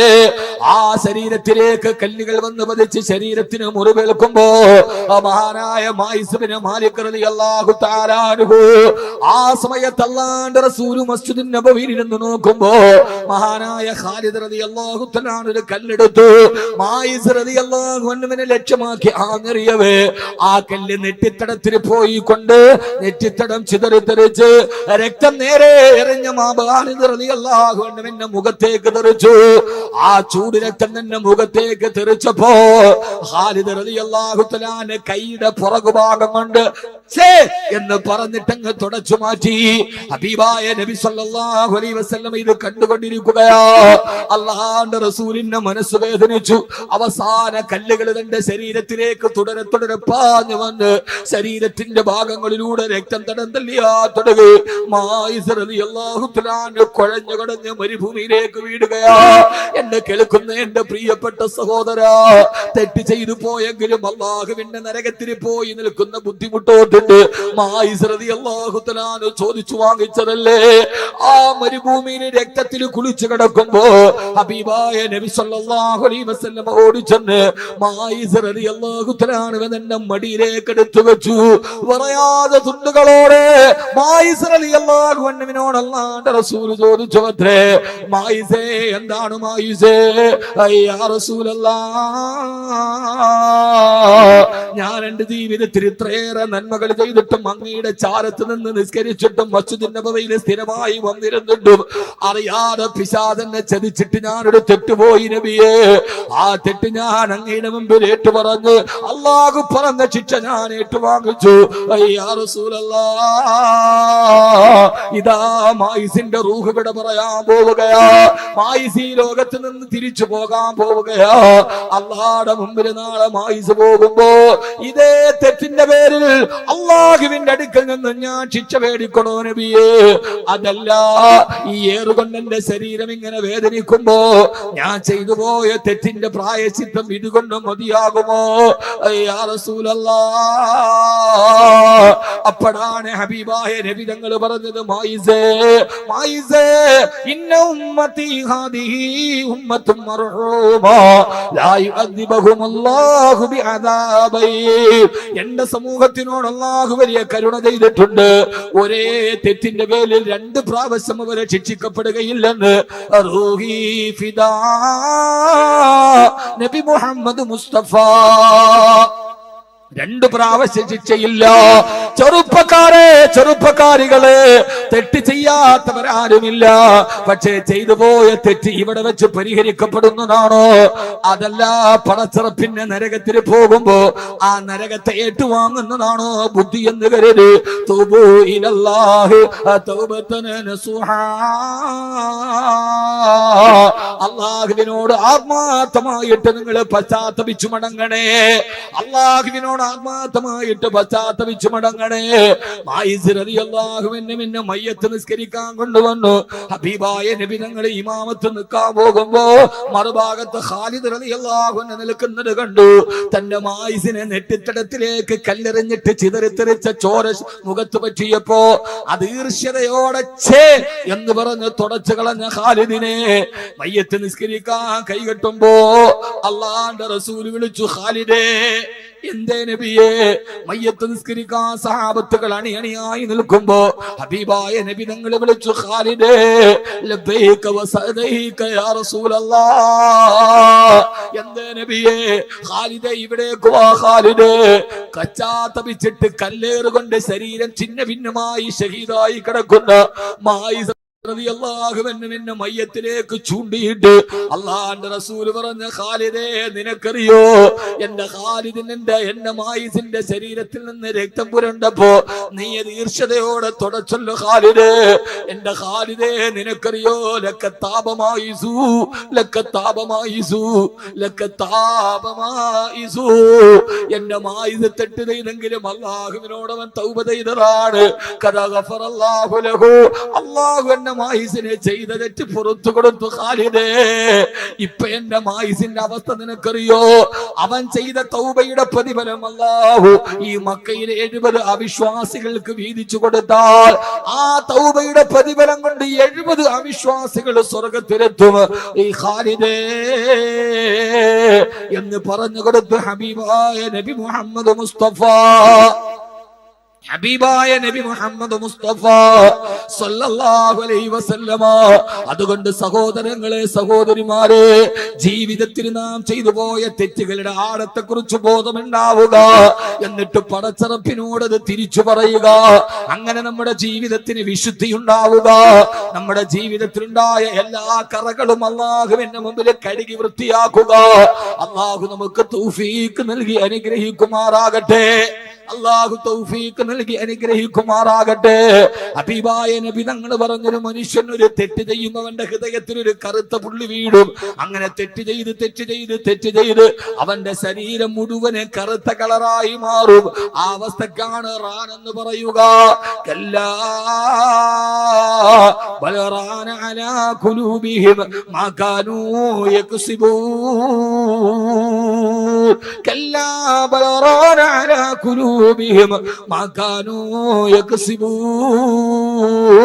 അവരുടെ ഹൃദയം മുഴുവന് പാപം ചെയ്ത് കറുകറുത്തു പോയെന്ന് അല്ലാഹുവിന്റെ വിശുദ്ധ ഖുർആൻ.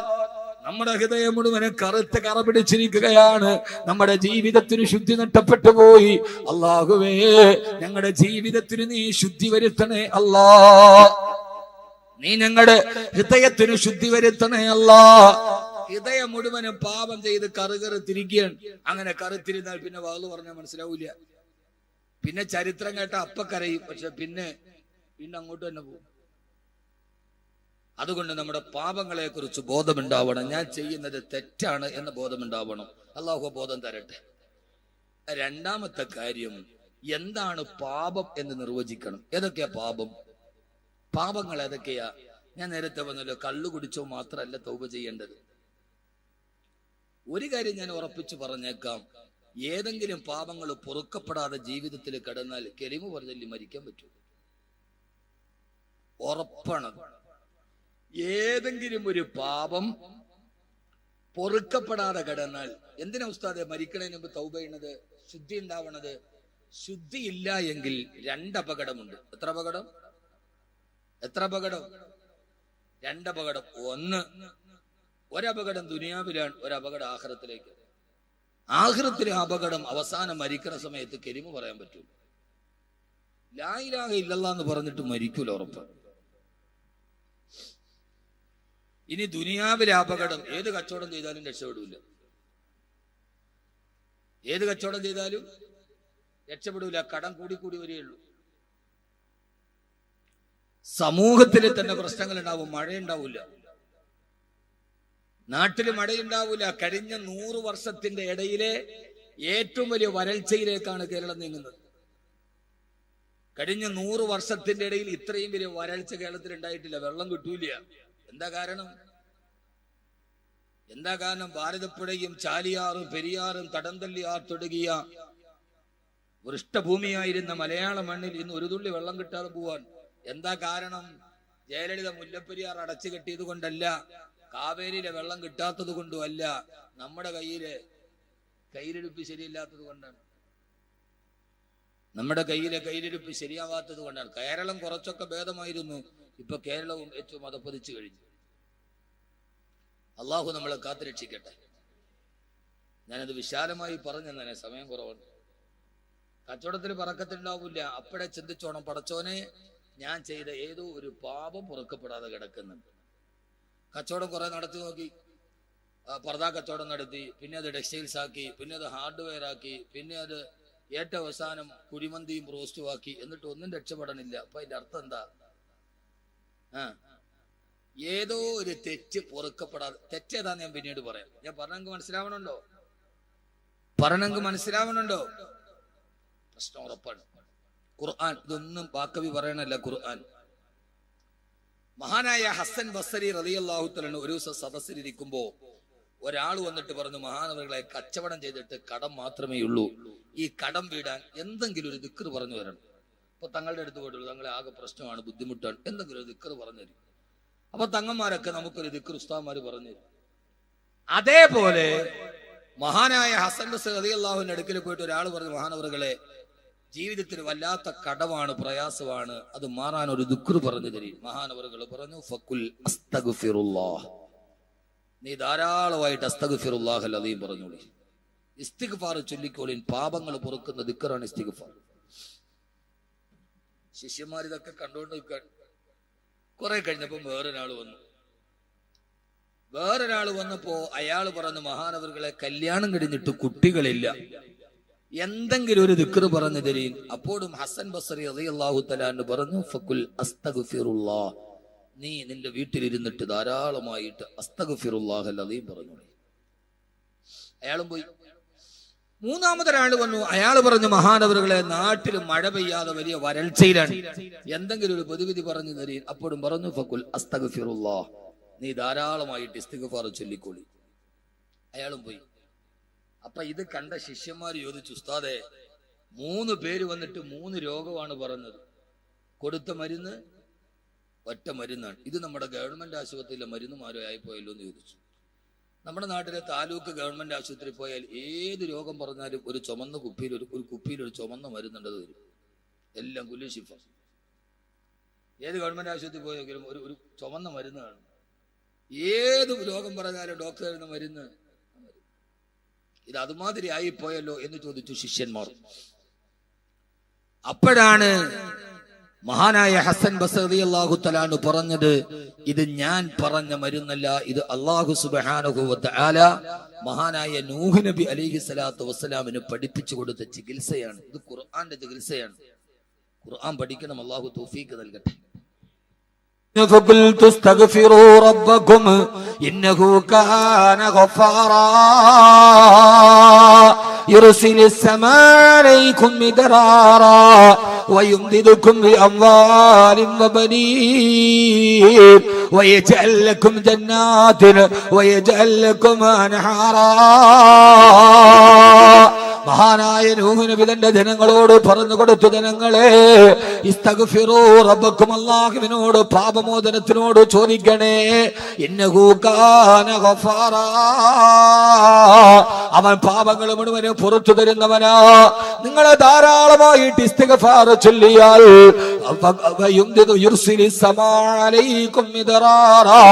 ആകാശലോകത്ത് അല്ലാഹു നിങ്ങൾക്ക് മഴ വർഷിപ്പിച്ചു തരും. രണ്ടാമത് അല്ലാഹു നിങ്ങളെ സമ്പത്ത് നൽകി സഹായിക്കും, നിങ്ങളുടെ കടങ്ങൾ മാറും. 3 നിങ്ങൾക്ക് അല്ലാഹു സന്താനങ്ങളെ തരുമെന്ന് അല്ലാഹുവിന്റെ വിശുദ്ധ ഖുർആൻ. അപ്പോ ഓരോ സഹോദരങ്ങളോട് സഹോദരിമാരോട് കച്ചവടത്തിന് ബുദ്ധിമുട്ടുണ്ടോ, നാട്ടിൽ മഴയില്ലാതുണ്ടോ, മക്കളെ കിട്ടാതിരിക്കുന്നുണ്ടോ, ആദ്യം ചിന്തിക്കേണ്ടത് ഞാൻ ചെയ്ത ഏതോ ഒരു പാപം അല്ലാഹു പുറത്തു തന്നിട്ടില്ല, ആ പാപം പൊറുക്കപ്പെടാത്തത് കൊണ്ടാണ് ജീവിതത്തിന് ബറക്കത്തില്ലാത്തത്. അപ്പൊ പറയും ഞാൻ വ്യഭിചരിച്ചിട്ടില്ല, ഞാൻ കള്ളു കുടിച്ചിട്ടില്ല, ഞാൻ പലിശ മേടിച്ചിട്ടില്ല, ഞാൻ കൊലപാതകം ചെയ്തിട്ടില്ല. അത് മാത്രമല്ല പാപമുള്ളത്. മഹാനായ അൽഖമാ റളിയല്ലാഹു തആല അൻഹു അല്ലാഹുവിന്റെ റസൂലിന്റെ സഹാബിയ, മരിക്കുന്ന നേരത്ത് കലിമ പറയാൻ ശ്രമിച്ചിട്ട് നാവ് കുടഞ്ഞു പോയി. എന്താ കാരണം? ഉമ്മയെ വേദനിപ്പിച്ചിട്ടുണ്ട്, ഉമ്മയെ വേദനിപ്പിച്ചു എന്ന പാപം പൊറുക്കപ്പെടാതെ കിടന്നപ്പോ അൽഖമയ്ക്ക് കലിമ പറയാൻ കഴിഞ്ഞില്ലെന്ന് നബി മുഹമ്മദ് മുസ്തഫ. അപ്പൊ മാതാപിതാക്കളെ വേദനിപ്പിച്ചിട്ടുണ്ടോ, പാപമാണ്, പൊറുക്കപ്പെടണം. മനസ്സിലാകുന്നുണ്ടോ? എന്ത് ഈ പാപം പൊറുക്കപ്പെടണമെന്ന് തന്നെ വാപ്പാനും ഉമ്മാനെയും വേദനിപ്പിച്ചിട്ടുണ്ട്, പാപം പൊറുക്കപ്പെടാതെ കിടക്കുന്നുണ്ട്. മാതാപിതാക്കളെ വേദനിപ്പിക്കരുതേ. പത്തനംതിട്ട ജില്ലയിലെ അടൂർ നഗരത്തില് രാവിലെ മരം കോച്ചു പോലീസുകാര് സ്റ്റേഷനിൽ കൊണ്ടുപോയി. അമ്മയുടെ മക്കളെ വിളിച്ചു വരുത്തി. 8 മക്കളുണ്ടത്രേ. ആ മക്കള് സാധാരണക്കാരനല്ല, പെട്ടിക്കച്ചവടക്കാരനല്ല. ഒരാൾ ഉന്നത വിദ്യാഭ്യാസ വകുപ്പിലെ ജോലിക്കാരനാണ്. ഞാൻ ചിരിച്ചുപോയി. ഉന്നത വിദ്യാഭ്യാസ വകുപ്പ്. മറ്റൊരാള് കൃഷി ഡയറക്ടറാണ്. ഏറ്റവും നല്ല സാലറി വാങ്ങുന്ന ഗവൺമെന്റ് ജോലി വാങ്ങിച്ചു കൊടുത്ത ആ 8 മക്കളും ഒരേ സ്വരത്തിൽ പറഞ്ഞു, ഞങ്ങളുടെ അമ്മയെ ഞങ്ങൾക്ക് വേണ്ട. തെരുവിൽ കിടന്നിട്ട് വിറങ്ങലിച്ച് കിടക്കുന്ന അമ്മ. ആ പോലീസ് ഉദ്യോഗം ചോദിച്ചു, അത്ര അമ്മേ 8 മക്കളും ഒരേപോലെ വേണ്ടെന്ന് പറയാൻ നിങ്ങൾ എന്ത് തെറ്റാണ് മക്കളോട് ചെയ്തതെന്ന് ചോദിച്ചപ്പോ അമ്മ പറഞ്ഞ മറുപടി, സാറേ ഒരൊറ്റ തെറ്റേ ഞാൻ ചെയ്തിട്ടുള്ളൂ, അത് മറ്റൊന്നുമല്ല. 8 പ്രാവശ്യം മരണത്തിന്റെ വേദന സഹിച്ച് ഞാൻ ഈ 8 പേരെ പെറ്റൂന്നല്ലാതെ തെറ്റുപോലും ഞാൻ ചെയ്തിട്ടില്ലെന്ന് കേരളത്തിന്റെ അമ്മ മറുപടി പറഞ്ഞു അത്രേ. ഈ കാലഘട്ടത്തിലാണ് ഞാൻ വാള് പറയുന്നത്. മാതാപിതാക്കളുടെ മനസ്സിനെ അകാരണമായി വേദനിപ്പിച്ചിട്ടുണ്ടോ? വല്ലാഹി നീ എത്ര പൊന്തിയാലും മരിക്കുന്ന സമയത്ത് കലിമ പറയാൻ കഴിയില്ല. ആ പാപം പൊറുക്കപ്പെടാതെ കടന്നെങ്കിൽ ഹബീബായ നബി മുഹമ്മദ് മുസ്തഫ സല്ലല്ലാഹു അലൈഹി വസല്ലമ ഭർത്താവിന്റെ മനസ്സ് വേദനിപ്പിച്ചിട്ടുണ്ടോ? ഭർത്താവ് അറിയാതെ വേറൊരു പെണ്ണുമായി ആണുമായി ബന്ധമുണ്ടോ? ഭാര്യ അറിയാതെ വേറൊരു പെണ്ണുമായി ബന്ധമുണ്ടോ? ഇത് പൊറുക്കപ്പെടണം. ഇതൊക്കെ പാപമാണ്. ഭർത്താവ് അറിഞ്ഞിട്ടില്ല, എന്നാ വേറൊരാളുമായിട്ട് ബന്ധമുണ്ട്, അതറിഞ്ഞ ഭർത്താവിന്റെ മനസ്സിന് വേദന ഉണ്ടാവൂലേ? നിങ്ങൾ കൈകൊട്ടിച്ചിരിക്കോ? എന്ത് മനസ്സിൽ? ഭർത്താവ് ഗൾഫിലാണ്, അല്ലെ ഭർത്താവ് ഇല്ല. നാട്ടിൽ വന്നപ്പോ ആളുകൾ പറഞ്ഞു ഭാര്യയെ കുറിച്ച്. അത് കേട്ടിട്ട് ഭർത്താവിന്റെ മനസ്സിന് വേദന ഉണ്ടായി. അത് പൊറുക്കപ്പെടണം പെങ്ങന്മാരെ. അത് പൊറുക്കപ്പെട്ടില്ലെങ്കിൽ വിഷയമാണ്. ഭർത്താവിന്റെ മനസ്സിനൊരു വേദന ഉണ്ടായാൽ ആ വേദന നമ്മൾ മാറ്റണം. ഒരിക്കൽ ഹബീബായ നബി മുഹമ്മദ് മുസ്തഫ, ഉറക്കെ പറയുന്ന ആദരവായ പ്രവാചകൻ നബി മുഹമ്മദ് മുസ്തഫ സല്ലല്ലാഹു അലൈഹി വസല്ലമ, അള്ളാഹുവിന്റെ റസൂലിന്റെ മനസ്സ് വേദനിച്ചു. ആയിഷ ബീവി പൊട്ടിക്കരഞ്ഞു, തന്റെ ഭർത്താവ് പൊരുത്തപ്പെട്ടു കൊടുക്കുന്നവർ. ചരിത്രൻ. ഒരിക്കൽ ഹബീബായ റസൂലുള്ളാഹി സ്വല്ലല്ലാഹു അലൈഹി വസല്ലമയ്ക്ക് ഏറ്റവും ഇഷ്ടം ആയിഷ ബീവിയോടാണ്. എപ്പോഴും സഞ്ചരിക്കുന്ന ആയിഷ ബീവിയുടെ ഒട്ടകക്കെട്ടിലാണ് ഏറ്റവും കൂടുതൽ സമയം ചെലവഴിക്കുന്നത് ആയിഷ ബീവിയുടെ കൂടെയാണ്. എന്തുകൊണ്ട് അങ്ങനെ ചെലവഴിക്കാൻ കാരണം? ഇപ്പൊ നിങ്ങളോടൊരു ഹൈന്ദവ സഹോദരൻ, ഒരു ക്രൈസ്തവ സഹോദരൻ ചോദിക്കുക, നിങ്ങളുടെ നബിക്ക് 11 ഭാര്യമാരുണ്ട്, എല്ലാ ഭാര്യമാരോടും തുല്യതയോടെ പെരുമാറണമെന്നല്ല നബിയങ്ങൾ പറഞ്ഞത്. എന്നിട്ടും ഏറ്റവും കൂടുതൽ ചെലവഴിച്ചത് ആരുടെ കൂടെയാണ്? ആയിഷ ബീവിയാണ് ഏറ്റവും പ്രായം കുറഞ്ഞ ഭാര്യ, കന്യകയായ ഭാര്യ. അപ്പൊ അത് നബി തങ്ങൾ പറഞ്ഞതിന് വിരുദ്ധമല്ലേ എന്ന് ചോദിച്ചാൽ നിങ്ങൾ എന്ത് മറുപടി പറയും? പറയും.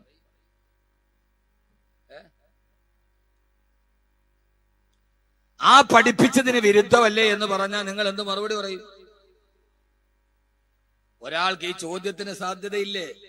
അപ്പൊ എന്താ മറുപടി പറയാ? അങ്ങനെ മേപ്പോട്ട് നോക്കിയാൽ മതി, മറുപടി കിട്ടും. അതിനൊരു കാരണമുണ്ട്. ആ കാരണം മറ്റൊന്നുമല്ല, ആയിഷ ബീവി റളിയല്ലാഹു തആല പ്രസവിച്ചിട്ടില്ല. ബാക്കിയുള്ള ഭാര്യമാർക്ക് കഥ പറയാനും സങ്കടം വരുമ്പോൾ ആശ്വസിപ്പിക്കാനും അവരുടെ ജീവിതത്തിൽ താങ്ങായി തണലായി അവർക്ക് അവരുടെ മക്കളുണ്ട്. പക്ഷെ ആയിഷ ബീവിക്ക് മക്കളില്ല. ആശ്വസിപ്പിക്കാനും കഥ പറയാനും അല്ലാഹുവിന്റെ റസൂല് മാത്രമേ ഉള്ളൂ. ആ ഒരൊറ്റ കാരണം കൊണ്ടാണ് ഹബീബായ നബി തങ്ങൾ ആയിഷ ബീവിയുടെ കൂടെ സമയം കൂടുതൽ ചെലവഴിച്ചത്. ബാക്കിയുള്ളവർക്ക് മക്കളുണ്ട്, ആയിഷ ബീവിക്ക് മക്കളില്ല. അപ്പൊ എല്ലാത്തിനും ആരേ ഉള്ളൂ? ഞാനേ ഉള്ളൂ. അതുകൊണ്ടാണ് അവിടെ പോയത്, തമാശ പറഞ്ഞത്, മടിയിലെ തല വെച്ച് കിടന്നത്, ഓട്ട മത്സരം നടന്നത്. മദീനയിൽ പോയാൽ ഒരു പള്ളി കാണാം, മസ്ജിദ് സബക്. ആ പള്ളിയുടെ പേര് മസ്ജിദ് സബക് എന്നാണ്. മത്സരം നടന്ന പള്ളി. എന്ത് മത്സരം? ISL നടന്ന എന്ത് മത്സരം? കേരള ബ്ലാസ്റ്റേഴ്സും അത്ലറ്റിക്കോടി കൊൽക്കട്ടയും തമ്മിൽ ഫൈനൽ നടന്ന സ്ഥലമല്ല. അവിടെ ഒരു പള്ളിയുണ്ട്, മസ്ജിദ് സബക്.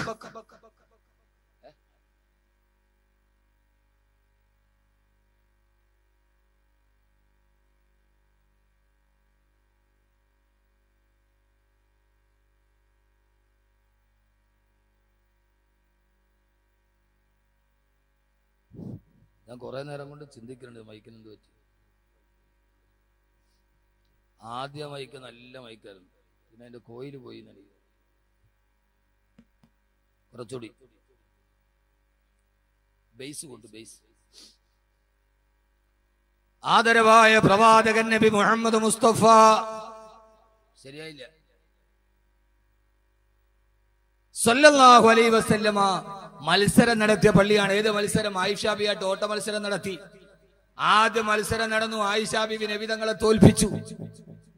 പിന്നീട് ആയിഷ ബീവി പറയാവലം മസ്ദാദ ലഹ്മി, എന്റെ ശരീരത്തിൽ കുറച്ച് ഇറച്ചിയൊക്കെ വെച്ചു, എനിക്ക് തൂക്കം കൂടി, വണ്ണം കൂടി. എന്ത് രസമാ കേൾക്കാൻ. വലം മസ്ദാദ ലഹ്മി, എനിക്കൊരൽപ്പം ഇറച്ചിയൊക്കെ വെച്ചു, എനിക്കൊരൽപ്പം വണ്ണം കൂടി. അത് കണ്ടപ്പോ നബി ഞങ്ങൾ പറഞ്ഞു, ആയിഷ ഇന്ന് നമുക്കൊന്ന് ഓടിയാലോ?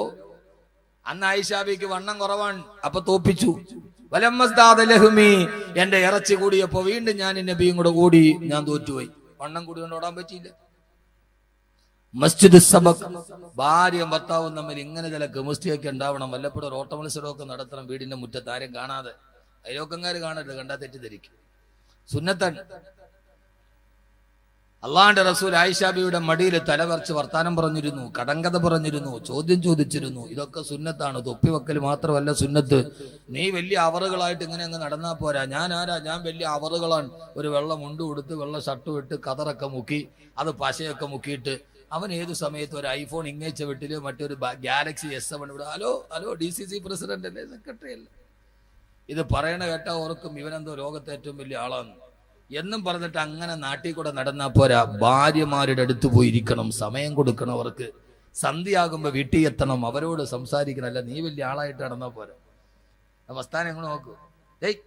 നോക്ക്, നീ അങ്ങോട്ടും ഇങ്ങോട്ടും ദുബൈ പോയി നടന്നാ പോരാ. ഭാര്യമാരുടെ അടുക്കൽ പോയിരിക്കും. ഇത് അവിടെ നിന്ന് വരുമ്പോ കുറെ ആളുകളോടെ ടാങ്കിന് ഇടുകയും കൊടുത്തു വിടും. അത് ദുനിയാവ് മുഴുവൻ കൊണ്ടേ കൊടുത്തിട്ട് വരുമ്പോ തിരിച്ചു പോകാൻ സമയമാവും.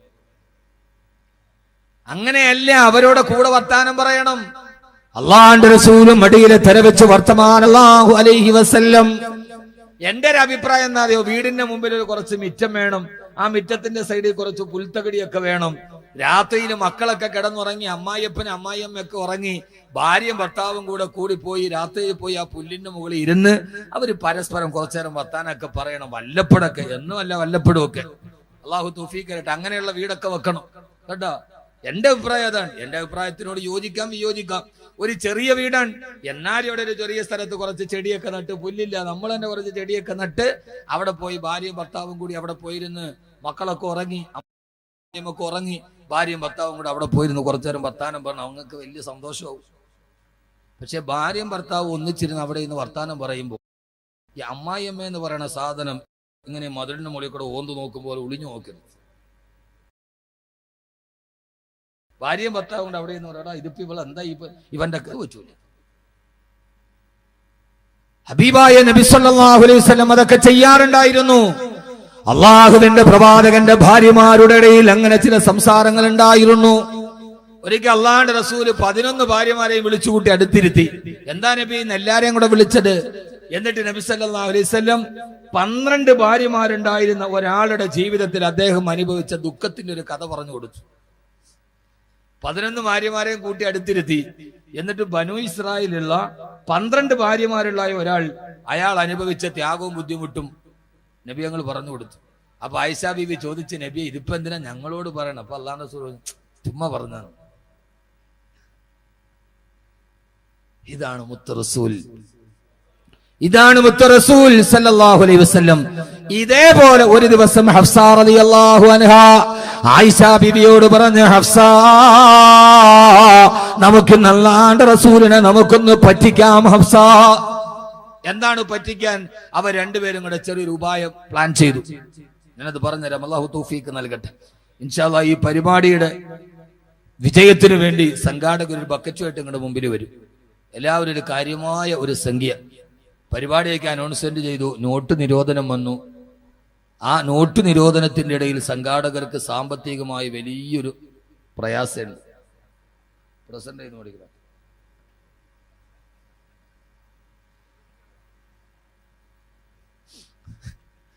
എന്നിട്ട് പ്രസിഡന്റിയുടെ ആദ്യം ബിസ്മില്ലാഹ് ഉദ്ഘാടനം ചെയ്യാം. അള്ളാഹു സ്വീകരിക്കുമാറാകട്ടെ. അപ്പോ എന്താ പറഞ്ഞേ? അള്ളാഹു സ്വീകരിക്കുമാറാകട്ടെ. എല്ലാവരും ഒരു നല്ല സദഖ അല്ലാഹുവേ നീ സ്വീകരിക്കണേ അല്ലാ. ഏതാഗ്രഹത്തോടെ ഈ സദഖ ചെയ്യുന്നുവോ അവരെ ഹലാലായ മുറാദുകളെ ഹാസിലാക്കണേ തമ്പുരാനെ. രോഗങ്ങളുണ്ടെങ്കിൽ ശിഫയാക്കണേ അല്ലാ. പ്രയാസങ്ങൾ മാറ്റണേ അല്ലാ. ബുദ്ധിമുട്ടുകൾ അവസാനിപ്പിക്കണേ അല്ലാ. ബിഹഖി സയ്യിദിനാ മുഹമ്മദിൻ വഅലിഹി വസഹ്ബിഹി അജ്മഈൻ. ബക്കറ്റ് കൊണ്ടു. ഹഫ്സ റളിയല്ലാഹു തആല പറഞ്ഞു, ആയിഷ ഇന്നത്തെ ദിവസം ആയിഷ ബിവിയുടെ നിന്റെ ഒട്ടകക്കെട്ടിൽ ഞാൻ കയറിയിരിക്കാം, എന്റെ ഒട്ടകക്കെട്ടിൽ നീ കയറിയിരിക്കുക. അപ്പൊ നബി സല്ലല്ലാഹു അലൈഹി വസല്ലം വന്നിട്ട് നിന്റെ ഒട്ടകക്കെട്ടിലാന്ന് പറഞ്ഞ് കയറുമ്പോ അവിടെ ഞാനാണ്. നബിയെ നമുക്ക് ചെറുതായിട്ടൊന്ന് പറ്റിക്കാം എന്ന് പറഞ്ഞു ഹഫ്സ റളിയല്ലാഹു അൻഹ. ഇവിടെ സഹോദരിമാര് കൂടുതലാന്ന് പറഞ്ഞുകൊണ്ട് ഞാൻ ഒന്നും പറഞ്ഞില്ലെന്നുള്ള പരാതി വേണ്ട, ശ്രദ്ധിച്ചു കേൾക്ക്.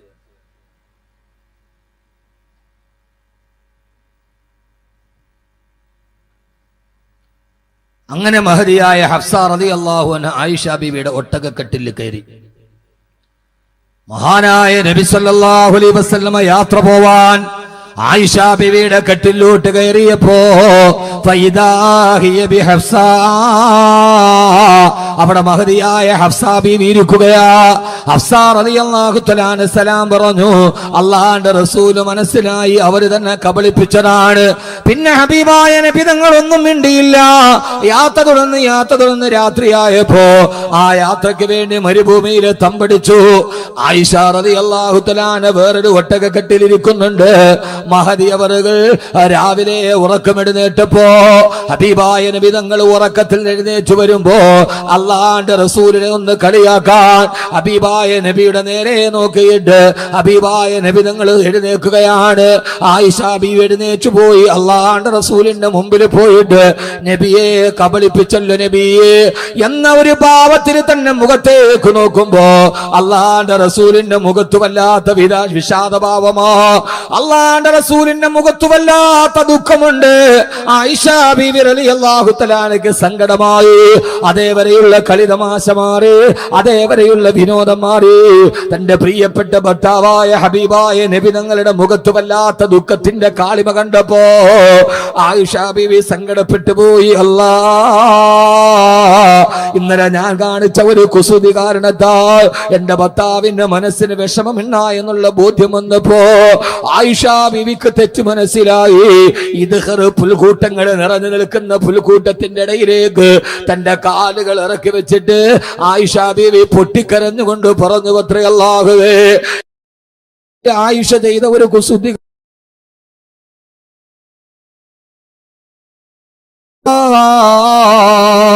എന്റെ ഭർത്താവിന്റെ മനസ്സ് ഞാൻ വേദനിപ്പിച്ചത് കൊണ്ട് ഇദ്ഖർ പുൽക്കൂട്ടത്തിന്റെ ഉള്ളിൽ നിന്നൊരു പാമ്പോ തേളോ കടന്നു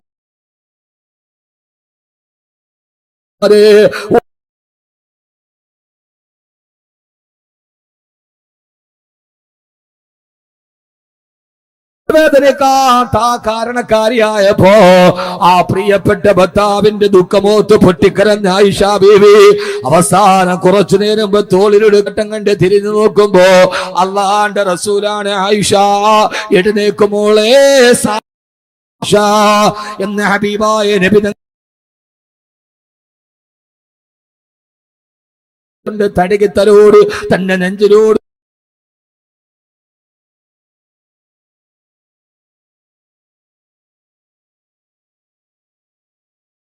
ആയിഷ റളിയല്ലാഹു അൻഹ പോലെ സമയത്തിന്റെ പരിമിതി കൊണ്ട് ഞാൻ ഓർമ്മിപ്പിക്കട്ടെ, നമ്മൾ ചെയ്യുന്ന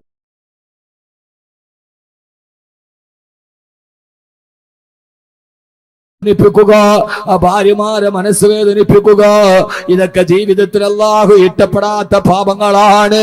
ആ പാപങ്ങളിൽ ഏതെങ്കിലും ഒന്ന് പൊറുക്കപ്പാൻ വല്ലാഹി ദുനിയാവിൽ നിന്ന് സന്തോഷത്തോടെ വിട പറയാൻ കഴിയില്ല. നമ്മുടെ ആഖിബത്ത് നന്നാവില്ല.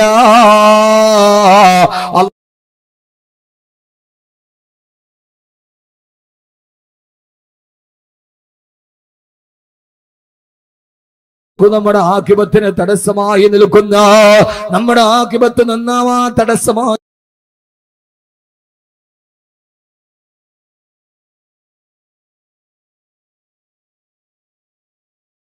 നിൽക്കുന്ന എല്ലാ വഴികളിൽ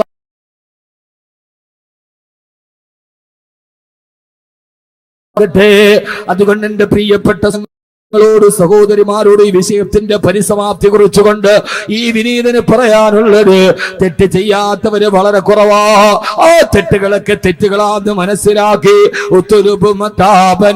പിന്നെ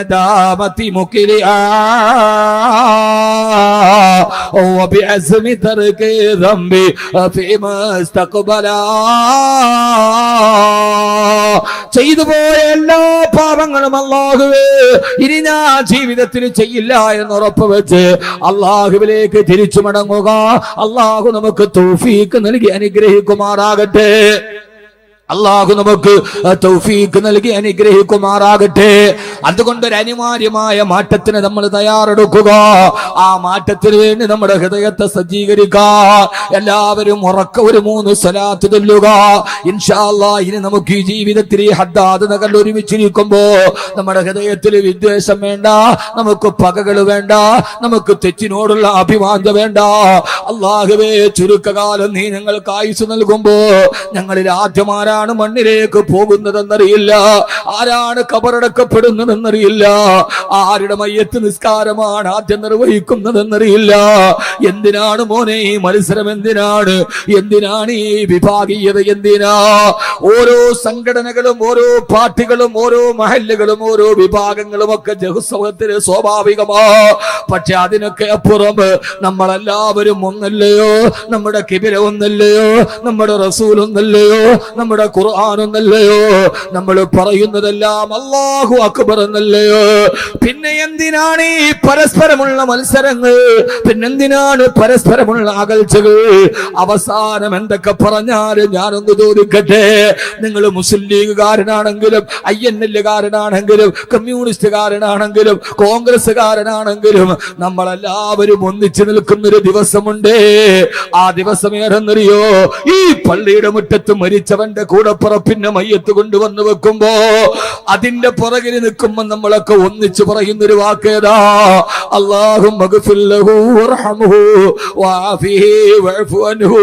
ഇന്നലെ വരെ എന്റെ കൂടെ കലഹിച്ച് നടന്നവൻ, ഇന്നലെ വരെ എന്റെ മറുഭാഗത്ത് നിന്നവൻ, അവൻ ഇന്ന് വിട പറയുന്നു. അല്ലാഹുവേ, 6 അടി മണ്ണിലേക്ക് പോകുന്ന സമയത്ത് മനസ്സിൽ നമുക്ക് ദുഃഖം വരാൻ പറ്റുമോ? അതുകൊണ്ട് എന്റെ പ്രിയപ്പെട്ട ഹദ്ദാദ് നിവാസികളോട്, എന്റെ പ്രിയപ്പെട്ട ഞാൻ അറിഞ്ഞ ഞാനിത് പറയുന്നത് മനസ്സിൽ തൊട്ടിട്ടാണ്. കാസർഗോഡ് ജില്ലയിൽ ഈ വിനീതൻ പ്രഭാഷണത്തിന് വരുമ്പോ ഏതാണ്ട് ആദ്യം തന്നെ ഞാൻ വന്ന് സംസാരിച്ചു പോയൊരു നാടാണിത്.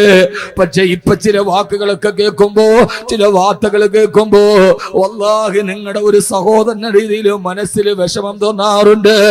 എന്റെ പ്രിയപ്പെട്ട ഹദ്ദാദുകാരെ, ഒരൊറ്റ വാക്ക് ഞാൻ പറയട്ടെ. അലൈക്കുമൽ ജമാ, അലൈക്കുമൽ ജമാ, അലൈക്കുമൽ ജമാ.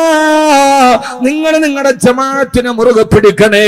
ഹബീബായ നബി തങ്ങൾ പറഞ്ഞത് നിങ്ങൾക്ക് യോജിക്കാൻ കഴിയണോ, അത് നിങ്ങളുടെ ജമാഅത്തിന്റെ കീഴിൽ യോജിക്കാൻ കഴിയണേ. അലൈക്കുമൽ ജമാ, നിങ്ങൾ തമ്മിൽ യോജിക്കാൻ കഴിയണേ. ആ യോജിക്കാൻ കഴിയുന്ന പൊതു സംവിധാനമാണ് ജമാഅത്ത്.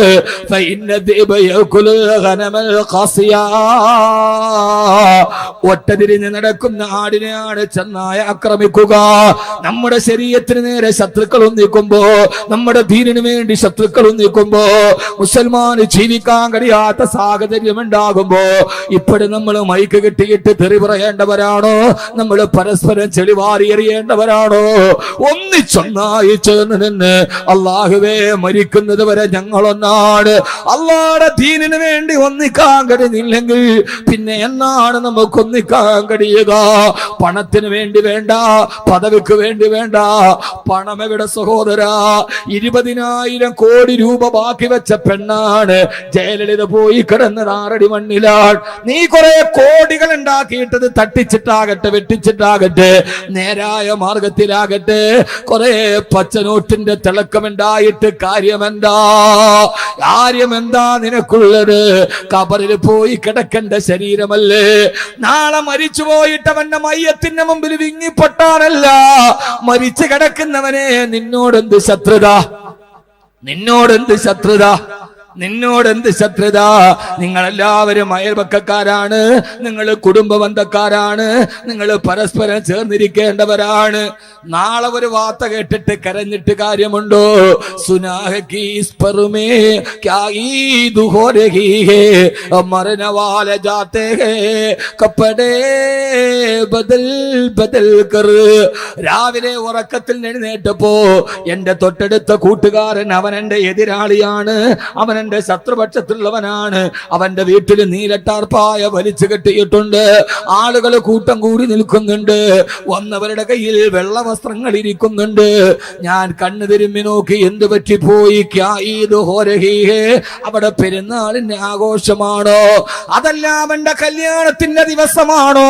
ഇന്നലെ വരെ കണ്ടവനവൻ എന്നോട് പറഞ്ഞില്ലല്ലോ.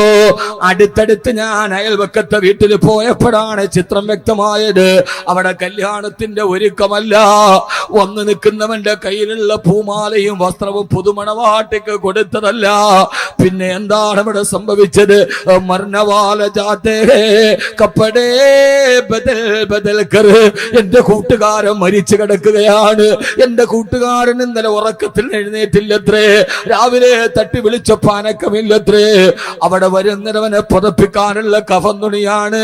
അവിടെ ഇരിക്കുന്നവരുടെ കയ്യിലുള്ളവന്റെ ശരീരത്തിൽ വെക്കാനുള്ള റീത്തുകളാണ്. എന്റെ പൊന്നുമോനെ, മരിച്ചു കഴിഞ്ഞിട്ട് മുകളിൽ കൊണ്ടുപോയി റീത്ത് വെച്ചിട്ട് കാര്യമെന്താ?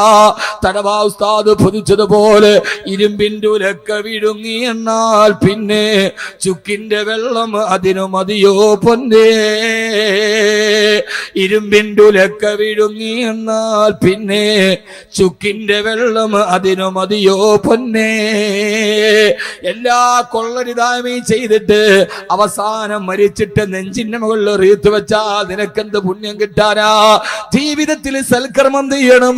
എന്റെ കൂട്ടുകാരൻ മരിച്ചു പോയല്ലോ, അവനെ വെള്ളത്തുണിയിൽ പൊതിഞ്ഞല്ലോ, അവന്റെ മുകളിലേക്ക് ആളുകൾ അവന്റെ ഭാര്യ കരയുന്നുണ്ടല്ലോ, അവന്റെ പൊന്നുമക്കള് പൊട്ടിക്കരയുന്നുണ്ടല്ലോ. ഇന്നലെ വരെ അവന്റെ ഭാര്യ മരിക്കണമെന്ന് ഞാൻ ആഗ്രഹിച്ചിരുന്നു, അവന്റെ കച്ചവടം തകരണമെന്ന് ഞാൻ ആഗ്രഹിച്ചിരുന്നു. പക്ഷേ എന്റെ കൂട്ടുകാരന്റെ മയ്യത്തെടുത്തപ്പോ അവന്റെ മക്കള് വാതിൽ പിറകിൽ നിന്നിട്ട് വിളിക്കുന്നുണ്ട് ഉപ്പാ. ആ വിളി കേട്ടാൽ അലിയാത്ത ഹൃദയമേതാ ഉള്ളത്? വസാറബനൂക ഐതാമന സിഗാറാ. وعان كيرسك البعل الجديد. അവന്റെ മക്കള് കിടന്ന് ഉപ്പാന്ന് വിളിക്കുന്നുണ്ട്, അവന്റെ ഭാര്യ പൊട്ടിക്കരയുന്നുണ്ട്. അല്ലാഹുവേ എനിക്ക് ഇവനെ സഹായിക്കാൻ കഴിഞ്ഞില്ലല്ലോ. എല്ലാവരും കൂടി പള്ളിയുടെ മുമ്പിൽ കൊണ്ടുവന്ന് മയ്യത്ത് നിസ്കരിച്ച് ഖബറിലേക്ക് ഇറക്കി വിടുമ്പോ ഒരു പിടി മണ്ണ് മാറി ഇടാതിരിക്കാൻ കഴിയോ? ഇന്നലെ വരെ ഞങ്ങൾ രണ്ട് രീതിയിൽ നിന്നവരാണ്. പക്ഷേ ഖബറടക്കുമ്പോ കൈ കൊണ്ടൊരു പിടി മണ്ണ് വാരി ഇടാതിരിക്കാൻ പറ്റുമോ? മനസ്സിൽ വിദ്വേഷം വെച്ചിട്ട് പിടിമണ്ണ് മാറിയിട്ടിട്ട് കാര്യമെന്താ? അതുകൊണ്ട് ഹദ്ദാദ് നഗറിലെ പ്രിയപ്പെട്ട സഹോദരങ്ങളോട് ഞാനിത് പറയുന്നത്, നിങ്ങളുടെ ചില പ്രവൃത്തി കൊണ്ട് എനിക്കും വേദന ഉണ്ടായിട്ടുണ്ടാവാം. പക്ഷേ വല്ലാഹി എനിക്കതൊരു പ്രശ്നമല്ല, അതെന്റെ ഹൃദയത്തെ വേദനിപ്പിച്ചിട്ടുമില്ല. ഞാൻ ഈ ഹദ്ദാദ് നഗറിൽ നിന്നിട്ട് പറയാണ്, എന്തൊക്കെ പ്രശ്നമുണ്ടായാലും അതെന്റെ ഹൃദയത്തെ വേദനിപ്പിച്ചിട്ടേയില്ല. ഞാൻ അങ്ങനെ വേദനിച്ചിട്ട് തളരുന്നവനുമല്ല. ചെറുപ്പകാലം മുതലേ ഒഴുക്കിനെതിരെ നീന്തി പഠിച്ചിട്ട് ഇവിടം വരെ പറന്നെത്തിയതാണ് ഞാൻ. ചെറുപ്പം മുതലേ ഒഴുക്കിനെതിരെ നീന്തിയവനാണ് ഞാൻ. അതുകൊണ്ട് എനിക്ക് മലവെള്ളപ്പാ അള്ളാന്റെ മാർഗത്തിൽ നിങ്ങൾ ഒന്നിച്ചു നിൽക്കണേ. അലൈക്കുമ്മൽ ജമാ, നിങ്ങളെ ജമാഅത്തിനെ മുറുകെ പിടിക്കണേ. അള്ളാഹു മരിക്കുന്നത് വരെ ഈ പള്ളിമുറ്റത്ത് ഒരുമിച്ച് നിൽക്കാൻ അള്ളാഹു നമുക്ക് തൗഫീക്ക് നൽകി അനുഗ്രഹിക്കുമാറാകട്ടെ. അള്ളാഹു തൗഫീക്ക് നൽകട്ടെ. എന്റെ കൽബി എന്ന് പറയുന്ന വാക്കാണ്, എന്റെ അപ്പുറത്തോട്ടൊന്നുമില്ല. ഇതെന്റെ കൽബി എന്ന് പറയുന്ന വാക്കാണ്. അള്ളാഹു നമുക്ക് തൗഫീക്ക് നൽകുമാറാകട്ടെ. അള്ളാഹു തൗഫീക്ക് നൽകുമാറാകട്ടെ. ആദരവായ പ്രവാചകൻ നബി മുഹമ്മദ് മുസ്തഫ സല്ലല്ലാഹു അലൈഹി വസല്ലമ നമുക്കൊരു മാറ്റമുണ്ടാകേണ്ട സഹോദരങ്ങളെ. എന്ന് വരെയാണ് ഇതിലേക്കാണ് തമ്മിലടിച്ചവരായിരുന്നില്ലേ മക്കാ ഖുറൈശികൾ? അവരാരാ? സഹാബത്തുകളാരാ? ആരാ സഹാബത്തുകളാരാ? ഹബീബായ നബി മുഹമ്മദ് മുസ്തഫ. ഉറക്കപ്പറ, അവരാരാ? അവര് ജീവിതത്തിൽ തമ്മിലടിച്ചവരാണ്.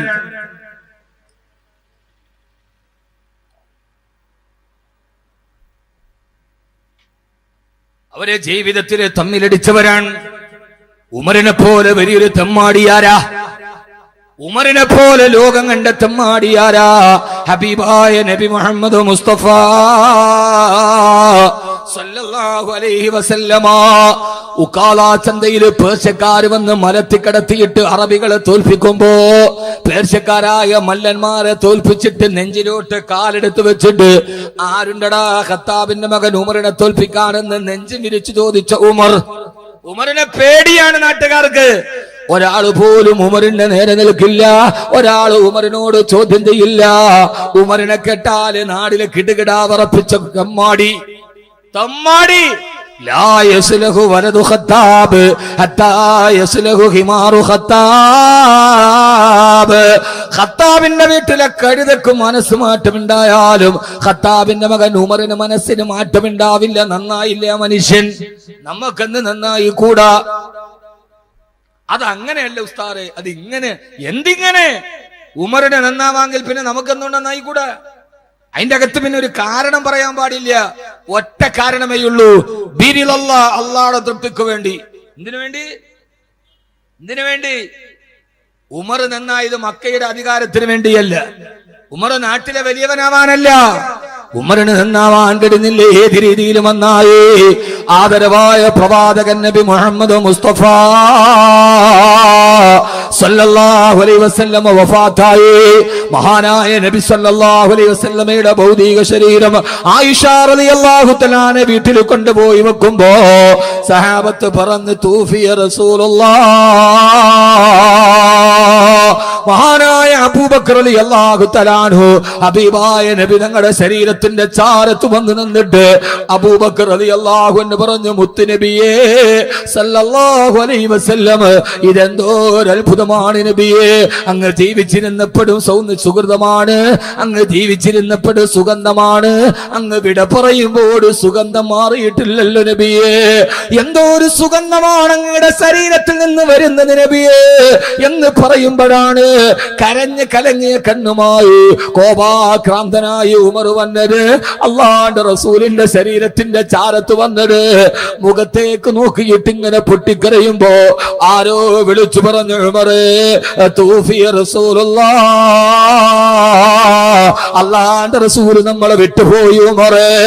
ആ സമയത്ത് തന്റെ അറയിൽ കിടന്ന വാളൂരിയെടുത്തിട്ട് ആരെങ്കിലും എന്നെ ഹബീബായ മുത്തു വിട പറഞ്ഞെന്ന് പറഞ്ഞാൽ പറയുന്നവന്റെ കരുത്ത് ഞാൻ വെട്ടിയരിയുമടാ.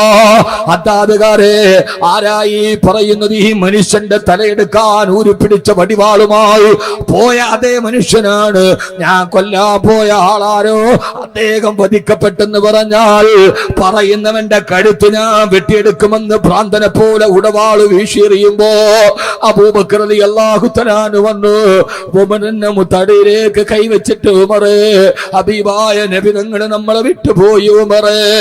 ബഹുമാനപ്പെട്ട ഉമർ റളിയല്ലാഹു തആല അബൂബക്കർ റളിയല്ലാഹു അൻഹുവിന്റെ നെഞ്ചിലേക്ക് ചാഞ്ഞു കിടന്ന് കൊച്ചുകുട്ടിയെ പോലെ അബൂബക്കറേ, ഹബീബായ മുത്ത് നമ്മളെ വിട്ടുപോയിട്ടില്ല. മൂസാ നബി അള്ളാനെ കാണാൻ പോയിട്ട് 40 ദിവസം കഴിഞ്ഞ് തിരിച്ചു വന്നതുപോലെ നമ്മുടെ റസൂലുള്ള തിരിച്ചു വരും അബൂബക്കറേ. ഹബീബായ നബി തങ്ങൾ നമ്മളെ വിട്ടുപോവില്ല. ഇത് അള്ളാനെ കാണാൻ പോയതാ. ഇല്ല ഉമറേ, വമാ മുഹമ്മദുൻ ഇല്ലാ റസൂൽ ഖദ് ഖലത് മിൻ ഖബലിഹി റസൂൽ അഫഇമ്മാ തൗഖുതിലൻ കലബതും വലാ അൽഖാബികും. അല്ലാഹുവിന്റെ പ്രവാചകന്മാരെല്ലാവർക്കും മരണം സാധ്യമാ. അബൂബക്കർ റളിയല്ലാഹു അൻഹുവിന്റെ ചുമലിലേക്ക് ചാഞ്ഞു കിടന്ന് പൊട്ടിക്കരഞ്ഞ ഉമർ അവസാനം ഹബീബായ നബി തങ്ങൾ വഫാത്തായി. ഖലീഫയായിരിക്കുമ്പോ അനസ് ബിൻ മാലിക് റളിയല്ലാഹു തആല പാതിരാ സമയത്ത് ഈത്തപ്പഴത്തോട്ടത്തിലൂടെ പോയപ്പോ രാത്രിയിലെ ഈത്തപ്പഴത്തോട്ടത്തിൽ നിന്നൊരു ശബ്ദം കേൾക്കുകയാ. എടാ ഉമറേ, നീ ആരാണടാ നിന്നെ അമീറുൽ മുഅ്മിനീൻ എന്ന് വിളിച്ചത്? നീ ഒരു കാലത്ത് കള്ളു കുടിച്ചവനല്ലേടാ, നീ പെണ്ണിനെ പിടിച്ചവനല്ലേടാ ഉമറേ? അനസ് റളിയല്ലാഹു തആല ഞെട്ടിപ്പോയി. കിസ്റ കൈസറിനെ കിടുകിടാവിറപ്പിച്ച ഉമറിനെ പാതിരാത്രിയിൽ ചോദ്യം ചെയ്യുന്നതാരാ? നോക്കുമ്പോ മദീന മുഴുവനും ഉറങ്ങിക്കിടക്കുമ്പോ ഈത്തപ്പഴത്തോട്ടത്തിന്റെ ഉള്ളിൽ പോയിട്ട് ഒരു ഈത്തപ്പന മരത്തിലേക്ക് ചാരിക്കിടന്നിട്ട് സ്വന്തം പേരുടെ നെഞ്ചിലേക്ക് ചൂണ്ടിയിട്ട് ചോദിക്കുകയാണ്, എടാ ഉമറേ, നീ എത്ര മോശക്കാരനായിരുന്നടാ ഉമറേ. ആർക്കെങ്കിലും ചിന്തിക്കാൻ പറ്റുമോ? അവസാനം മദീനത്തെ പള്ളിയിൽ ഖുത്ബ ഓതുമ്പോ ഉമർ റളിയല്ലാഹു തആല ദുആ ചെയ്തു, അല്ലാഹുവേ, അല്ലാഹുമ്മ അർസുഖ്നി ശഹാദതൻ ഫീ ബലദി റസൂലിക. പടച്ചവനെ, ഉമറിന് മരിക്കുന്നതിന് മുമ്പ് ഒരു ആഗ്രഹമുണ്ട്. ഞാൻ മരിക്കുമ്പോ ഹബീബായ നബി തങ്ങളുടെ മദീനയിൽ എന്നെ രക്തസാക്ഷിയാക്കണയല്ല. നടക്കില്ല ഉമറേ, നടക്കില്ല. മദീനയിൽ രക്തസാക്ഷിയാകണമെങ്കിൽ മദീനയിൽ യുദ്ധം നടക്കണ്ടേ? ഹറമിൽ യുദ്ധം നടക്കില്ലല്ലോ, അതുകൊണ്ട് രക്തസാക്ഷിയാവില്ല ഉമറേ. ചെറുപ്പക്കാരാ, ആഗ്രഹിച്ചോ നടത്തി തരുന്നൊരു പടച്ചറബല്ലേ. ഷഹീദായി മദീനയിൽ മരിക്കണമെന്ന് ആഗ്രഹം വന്നതുകൊണ്ടാണ് സുബഹി നിസ്കാരത്തിന് ആദ്യത്തെ റക്അത്ത് നിൽക്കുമ്പോ അബൂലുലുവ എന്ന മടപ്രാന്ന പിച്ചാത്തിപ്പടി വയറ്റിലോട്ട് കുത്തിക്കയറ്റിയത്, കുടൽമാല വെളിയിലോട്ട് ചിതറിത്തെറിച്ചത്, ബോധരഹിതനായി മുസല്ലയിലേക്ക് വീണത്. ഇടയ്ക്ക് ബോധം വന്നപ്പോ താഴെ കിടക്കുന്ന കുടൽമാലകൾ ഇടത്തെ കൈ കൊണ്ട് തന്റെ വയറ്റിലേക്ക് ചേർത്ത് വെച്ച് വലത്തെ കൈ നിരത്ത് കുത്തി എഴുന്നേൽക്കുകയാ. മോനെ അബ്ദുള്ള, എന്തേ ഉപ്പ, സുബഹിയുടെ സമയം കഴിഞ്ഞോ മോനെ? ഇല്ല ഉപ്പ. എന്തേ ഉപ്പ? ഞാൻ സുബഹിയുടെ ആദ്യത്തെ റക്അത്തിൽ നിസ്കരിക്കുമ്പോഴാണ് കുത്തേറ്റ് വീണത്. എന്റെ സുബഹി നിസ്കാരം പൂർത്തിയായിട്ടില്ല. അല്ലാഹുവിന്റെ മുമ്പിലേക്ക് ഞാൻ പോകുമ്പോ സുബഹി കളാക്കിയിട്ട് ഉമർ പോയി നിന്നാൽ ഉമറിന് പേടിയാ അബ്ദുള്ള. മരിക്കുന്ന നേരത്ത് കുടൽമാല വെളിയിലോട്ട് വീണതിടത്തെ കൈകൊണ്ട് വയറ്റിലേക്ക് ചേർത്ത് പിടിച്ച് ഉമർ റളിയല്ലാഹു തആല കരയാ. അവസാനം പറഞ്ഞു, മോനെ അബ്ദുള്ള, ആയിഷ ബീവിയോട് പോയിട്ട് ചോദിക്കതെടുത്ത് കബറ് കുടിക്കാൻ ഒരു സ്ഥലം ചോദിക്ക്. അള്ളാന്റെ റസൂലിന്റെ അടുക്കൽ എന്റെ കബറ് കുടിക്കണം. ആയിഷ ബീവി റളിയല്ലാഹു തആല അനുവാദം കൊടുത്തു. അബ്ദുല്ലാഹ് ഇബ്നു ഉമർ എന്ന പൊന്നുമോന്റെ മടിയിൽ തലവെച്ച് കിടക്കുമ്പോ അവസാനം മടിയിൽ തല വെച്ച് കിടക്കുമ്പോ മോനെ അബ്ദുള്ള ഉപ്പാടെ ശിരസിനെത്തും മണ്ണിൽ വെക്കും. മോനെ എന്തേ ഉപ്പാ? നിന്റെ ഉപ്പാക്കൊരു യോഗ്യതയുമില്ല. നിന്റെ ഉപ്പ ഒരു കാലത്തെ കള്ളുകുടിയനായിരുന്നു. നിന്റെ ഉപ്പ ഒരു കാലത്തെ ഏറ്റവും വലിയ തെമ്മാടിയായിരുന്നു. ഒരു നിസ്സാരക്കാരനായി മണ്ണിൽ കിടന്ന് ഉമർ മരിക്കട്ടെ മോനെ അബ്ദുള്ള. വാപ്പാടെ മയ്യത്ത് കുളിപ്പിക്കുമ്പം വെള്ളത്തിൽ കർപ്പൂരം ചേർക്കരുത്. സാധാരണക്കാരനായി ഉമർ ഈ ലോകത്ത് നിന്ന് വിട പറയട്ടെ മോനെ. അവസാന സക്കറാത്തിന്റെ വേദന എത്തുമ്പോ താഴെ കിടക്കുന്ന ഈ തപ്പന മരത്തിന്റെ ഓലയെടുത്ത് കയ്യിൽ വെച്ചിട്ട് യാ ലൈതനീ കുന്തു മിഥില ഹാദാ,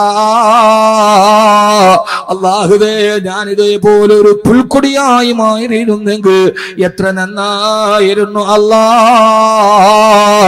എന്ന് പരലോകത്തെ ഓർത്ത് പൊട്ടിക്കരഞ്ഞു പോയ